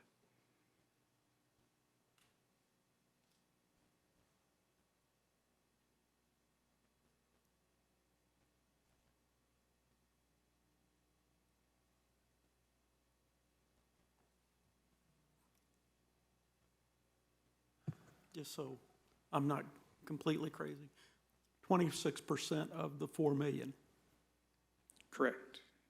roughly 4 million or whatever it was. Ish. So you're saying that basically what they made was 26, is that their profit, the 26%? It's not their profit, it's their gross income right? And then out of that, as a good example, they're paying your shock losses. So anybody that has over 125,000 to report that we went over, So they pay that. they pay, out of those funds, they're paying those shock losses. They're paying their administrative fees, right? The cost to move the paper around and do all the things. They pay us. Those are the main three things. So we're not paying the stop loss out of our 3.7 million premium? The stop loss, the 26% that goes to Anthem, a piece of that is the stop loss. 15% of your premium is stop loss, 15.1. Okay. We probably have to have a different discussion. Over the last 5 years, based on your chart, and based on our premium, if I take 5 years of premium at 3.7 million a year, my calculator says that's 18,500,000 the city has paid in premiums over 5 years. Yes, it's not been that much in the past 5 years, but let's just say it was. In other words, our premiums are higher today than they were 5 years ago, but yes. In over 5 years, 25%, that was 24, I used 25% of the claims paid was 13,875,000. There's where I'm losing, where we're not going through. 25% is what Anthem keeps. I'm using the figure of what our loss ratio has been, 74.65%. Pure claims ratio. If we paid in 18.5, and our loss ratio is 74.65, 25, doesn't that come to 13,875,000? Yes, I just came to 13,810,000 is what the claims fund has been. And so, yes, and again, you were fully insured every year, but starting this one. So that would be the amount of claims that would have come in. So $13 million is what Anthem paid out on our claims to the doctors and the hospitals. Correct. And the that money went remainder, straight. which is about 4 million something, is what they then split up to pay administrative fees and the secondary insurance. And, well, they're paying basically the excess claims that insurance brought. You guys, through your premiums, obviously pay the deal, but they have losses against that, so they got to pay those too. Okay. Right, and those vary greatly because shock losses, that's it, and that's the reason Anthem has those, because they can aggregate them all in a big bucket, whereas you guys can't take the risk of the $1 million transplant claimant. They can. And so some years they make bank on that, and some years they get killed on it, and it all averages out at the end of the day. And per group, right? I mean, I've got one group not very far from here, happens to be an Anthem group, been just awesome for the last several years, just steady Eddie. All of a sudden, they've got 6 cancer patients, and they've got 120% loss ratio. It happens, right? And so you can't discount that in this game. I am not at all against, we have lots of self-funded clients. It's not my job to tell you, hey, you need to go self-funded. or you need to be fully insured. My job is to explain to you exactly what you got and have you make the choice. And I guess the point I want to make again, whether you do it with me, whether you do it with the other guy, my job is to go out and get you the options. And really what we came in to ask for today was the opportunity to do our job. You'll get to see it firsthand because it's a bid year and we're going to market. And if you don't think we've brought you all the options and the good ones, then next year you need to fire us. I mean, it's just kind of what it comes down to. Then you just led into my next question. Okay. City has been with Allis for 26 years. Akers and Arnie prior to that, but yes. Yes. The city's insurance carrier has been Anthem for 26 years. 10,000-foot question. That's going to make the assumption that for the last 26 years, when Allis has been shopping our insurance, that Anthem has been the #1 best carrier for Branson for the last 26 years. That, and just to be very, let's go back in time and let's just talk exactly that through. Typically, what we recommend to our clients is that you have a statutory bidding requirement every 3 years. You should go to bid every 3 years. If you go to bid every year, and you can, but the market gets tired of you. And so, you're going and you're going and, oh, them again, they're not going to make a move. The stability of the Anthem program, as well as it's very popular with the employees, there have been a couple of times where United and or Cox Health Plans has had a little bit lower price, but not by much. And the administration at that time made the decision to stay with Anthem because they felt like overall, that's subjective, right? I mean, what's the best for the city? Well, doesn't always mean the cheapest. But that being said, there have been multiple bid years. There have been multiple times we've been out in the marketplace. Anthem has always been competitive, not always been the cheapest. But as far as being married to Anthem, if that's really the question behind the question, we've got groups all over the place. We have Branson schools with Cox Health Plans. We have Taney County with Cox Health Plans. We have different groups, different, things. Our job is not to play favorites with anybody. I mean, in other words, we get what we get. We're 100% transparent with our compensation. We know there's no funny business of any sort going on. For the city, over time, Anthem has been a good fit. The employees really like it. Whenever the Anthem and Cox were in contract negotiations not too long ago, and it didn't look like they were going to finalize them, had people coming out of the woodwork saying, "Oh my gosh, you got to get those guys to agree. We can't lose our plan." So there has been a good fit, a good marriage. But on the flip side, we're not married to anybody. We're an independent broker. That's our job. We've got clients that move several times, year after year, chasing the buck. And we got a lot of clients that are like, I don't want to disrupt the employee base with it. And as long as Anthem is close and in the ballpark, which has frankly been the mindset around here for a long time, is, we're going to stick with them unless they're just way too high. And so far, they've not been out of the ballpark.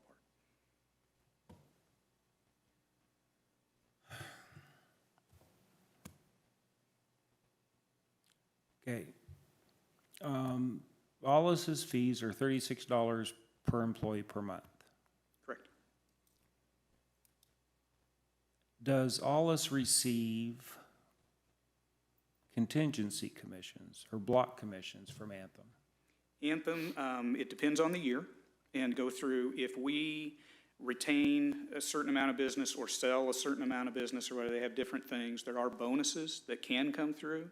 They're not specific to accounts, they're specific to our entire block of business. So yes, there is potential. I think last year we didn't get anything from Anthem. In past years when we've gotten them through, we have gotten checks of $40,000 for the whole book of business, and obviously we've got a lot more than the city of Branson. Okay.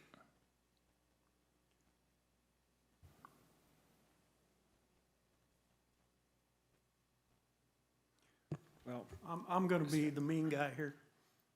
All right, mean guy. Is there any way that, let's say the board picks you. Is there any way that you and I and whoever can sit down and talk about that $36 per employee? The last time it got set, that's exactly what happened, and we can do that anytime and walk through. We can see how much it is. We can look at industry standard. I can tell you it's a little bit below industry standard today, but that, yeah, we're always, it's right there, brought it and put it right on the presentation. We're not hiding anything. So. Again, I said this a minute ago and I'll say it again. And I completely agree with what you said earlier, because I was one of the guys that said, hey, let's go out and see what, I think it was United Healthcare had to offer, and I almost got beat to death by members of the board.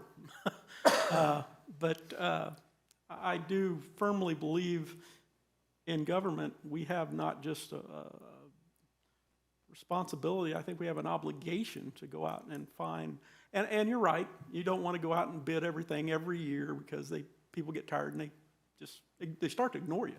But I do believe every 3 years is rational, and we need to be more aggressive in how we're defining our health care.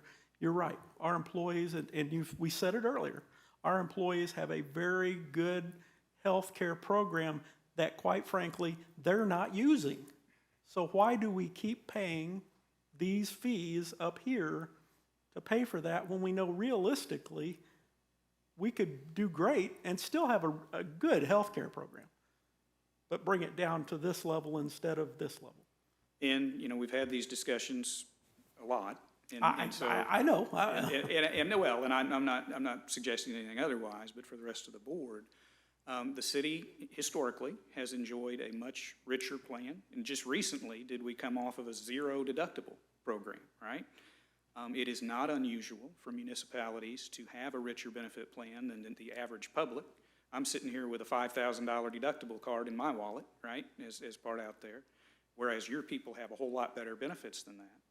But it's not unusual for municipalities to have a better health plan, because that's a way you can kind of reward employees that maybe aren't at the top of the pay scale.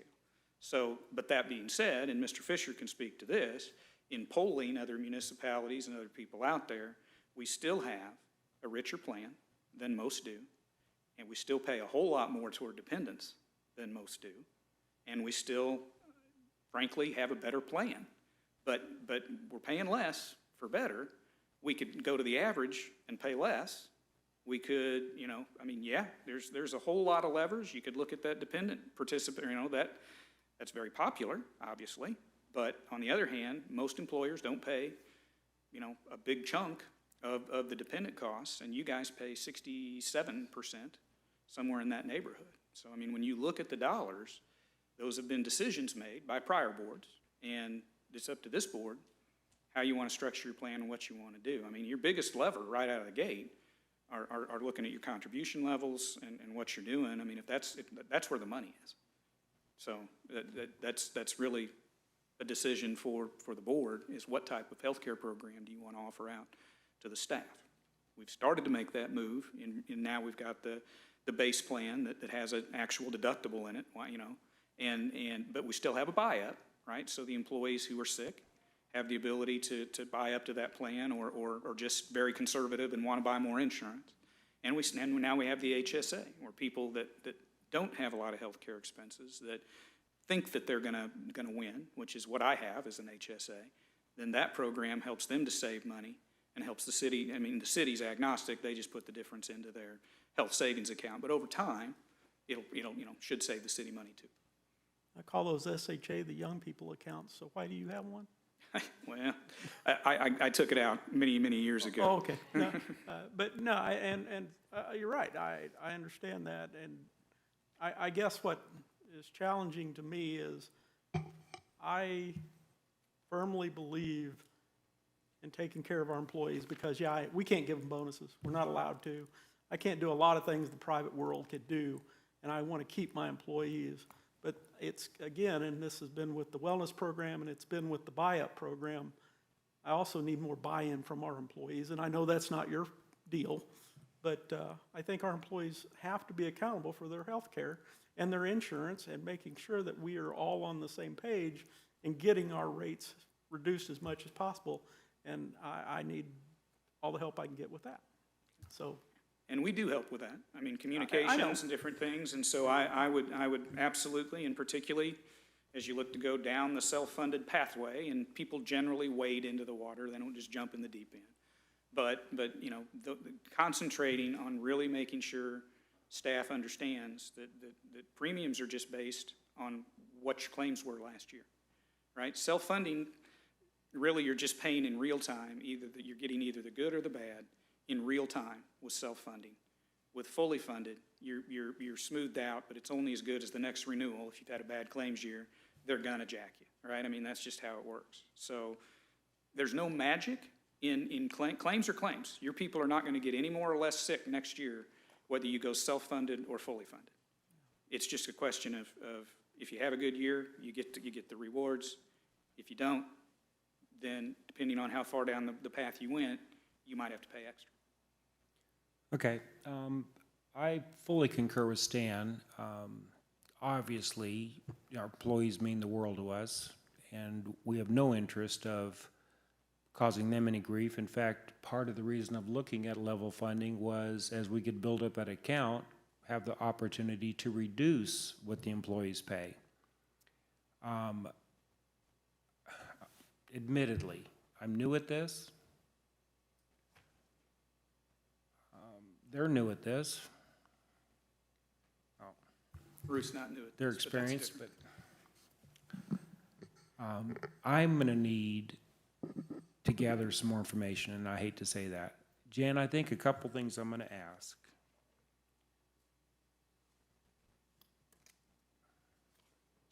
I need to be educated on where my math went south as far as 5 years of premiums, 5 years of claims paid, $4.6 million difference. So maybe you're in that same language with John, maybe you could, not now. This is like little homework projects. In fact, I would like, maybe, we'll just sit down and talk, yeah. And I'll apologize again. I am new at this. I see big dollars. I'm trying to make my community happy with upgrading our parks. Nothing to do with you, has to do with dollars. So when I'm trying to move big rocks, this is a huge rock. As I continue to go through our budget. You bet. So this is an area that I'm really paying attention to. I don't know what previous boards have done, and I'm not sure what the next board's gonna do. I'm just here for a brief period of time, and, but I'd sure like to understand as much as I can. I'm just trying to do the best we can with the tax dollars we have. That's the bottom line. We totally get and applaud that. I'm a member of this community too. So, all that to say, again, you know, I would love to sit down and walk through and maybe get math and just do the analysis. Maybe if you showed me on paper what you're saying, maybe we'd be able to click. And I think that, you know, the key is for the whole board is just, you know, claims are claims. 75% of the money you've paid went straight back out the door. That's right. And we're not going to get those back. So the only thing we have on offer is the 26%, and what are you paying for those, right? And what are you buying, and how much risk do you want to take? You know, you're buying a significant amount of insurance with those dollars. 2/3 of those dollars are going to buy your specific stop loss, right? That's right. So the question then becomes, we get down to a point where there's not these huge buckets of money, and again, I'd like to see what you've been pitched, because I think I could probably, I'd love to see it. But, you know, there is no magic way to make claims go away. And there is no magic way to be able to administer a plan for no dollars, right? The insurance company has to charge for what they do. Sure. It can't just be vaporized and go away and you get that money back. I appreciate that, but from a simple mind, and I don't want to keep going over this, from a simple mind, for the last 5 years, the city's been paying $850,000 more than what our claims have been, and I'm look, that's a big number, and I want some of that. And that 850, and I guess I would go to, is the only way to get an appreciable chunk of that, is to materially modify your specific stop-loss insurance in a way where you're gonna be taking a lot more risk. Okay. Well, I guess I'm asking for the world. I want less risk, Yeah, yep, more benefits with lower premiums. yeah. Well, at least you're just like all the rest of the groups we have. Okay, that being said, this has gone on way too long. Hope I don't get a reputation of having long meetings. Ugh. Is that too late? It's too late. With that being said, board members have any committee members? I just, one comment and one clarification, and this would be for Jan. It almost sounds like our stop loss is being paid twice, maybe, because it comes out of the initial number and then it comes out again. So maybe when, Just to clarify that, because I heard that also. The stop loss premiums are included with the the $3.7 million premiums the city pays includes the cost of the stop loss. That is correct. That's what I thought, but then I thought I heard it another way. But then Thanks it's for not clarifying. paid out, though, until after the premiums are paid, or the claims are paid. Is that correct? So in other words, Anthem gets a kitty, right? And it's 15.1% of premium, right? So that money goes into their stop-loss pot, right, along with a lot of other groups. And then when one of the claimants goes over $125,000, then out of that pot, then that's where they start taking money out from there. Sometimes they win, sometimes they lose. Law of large numbers, if they aggregate a bunch of City of Bransons together, then it becomes much more stable. and then just for clarification, and this is from my own experience, for the last 26 years or however long, it's just been Anthem, and has it just been Cox as well? No other? Cox Health Systems, you mean, as far as the care? the And deal? Cox Hospital. Cox Hospital. I can't remember, I think it was longer ago before that. At one point, Anthem was actually across the street over at Mercy, and then cut a deal with Cox. Now they actually have a dual network that's available, where you can go to either one, but it would cost you 10% more than what you're paying right now. And I don't think that's part of the conversation. So, Wait a minute, increasing premiums and not increasing benefit. but you can go to Mercy, you know, so that would be tough. But yes, locally, Anthem's provider, of course, there's two, right? There's Cox and there's Mercy, so those are Cox has been their contract. Okay, and it's out of network to go to Mercy. That is You correct. pay the extra. Okay, thank you. Any other questions? We're going to adjourn the meeting. Thank you all for staying around. Thank you, I do appreciate that. Absolutely. We'll be in touch, Jan will be in touch, we'll set up a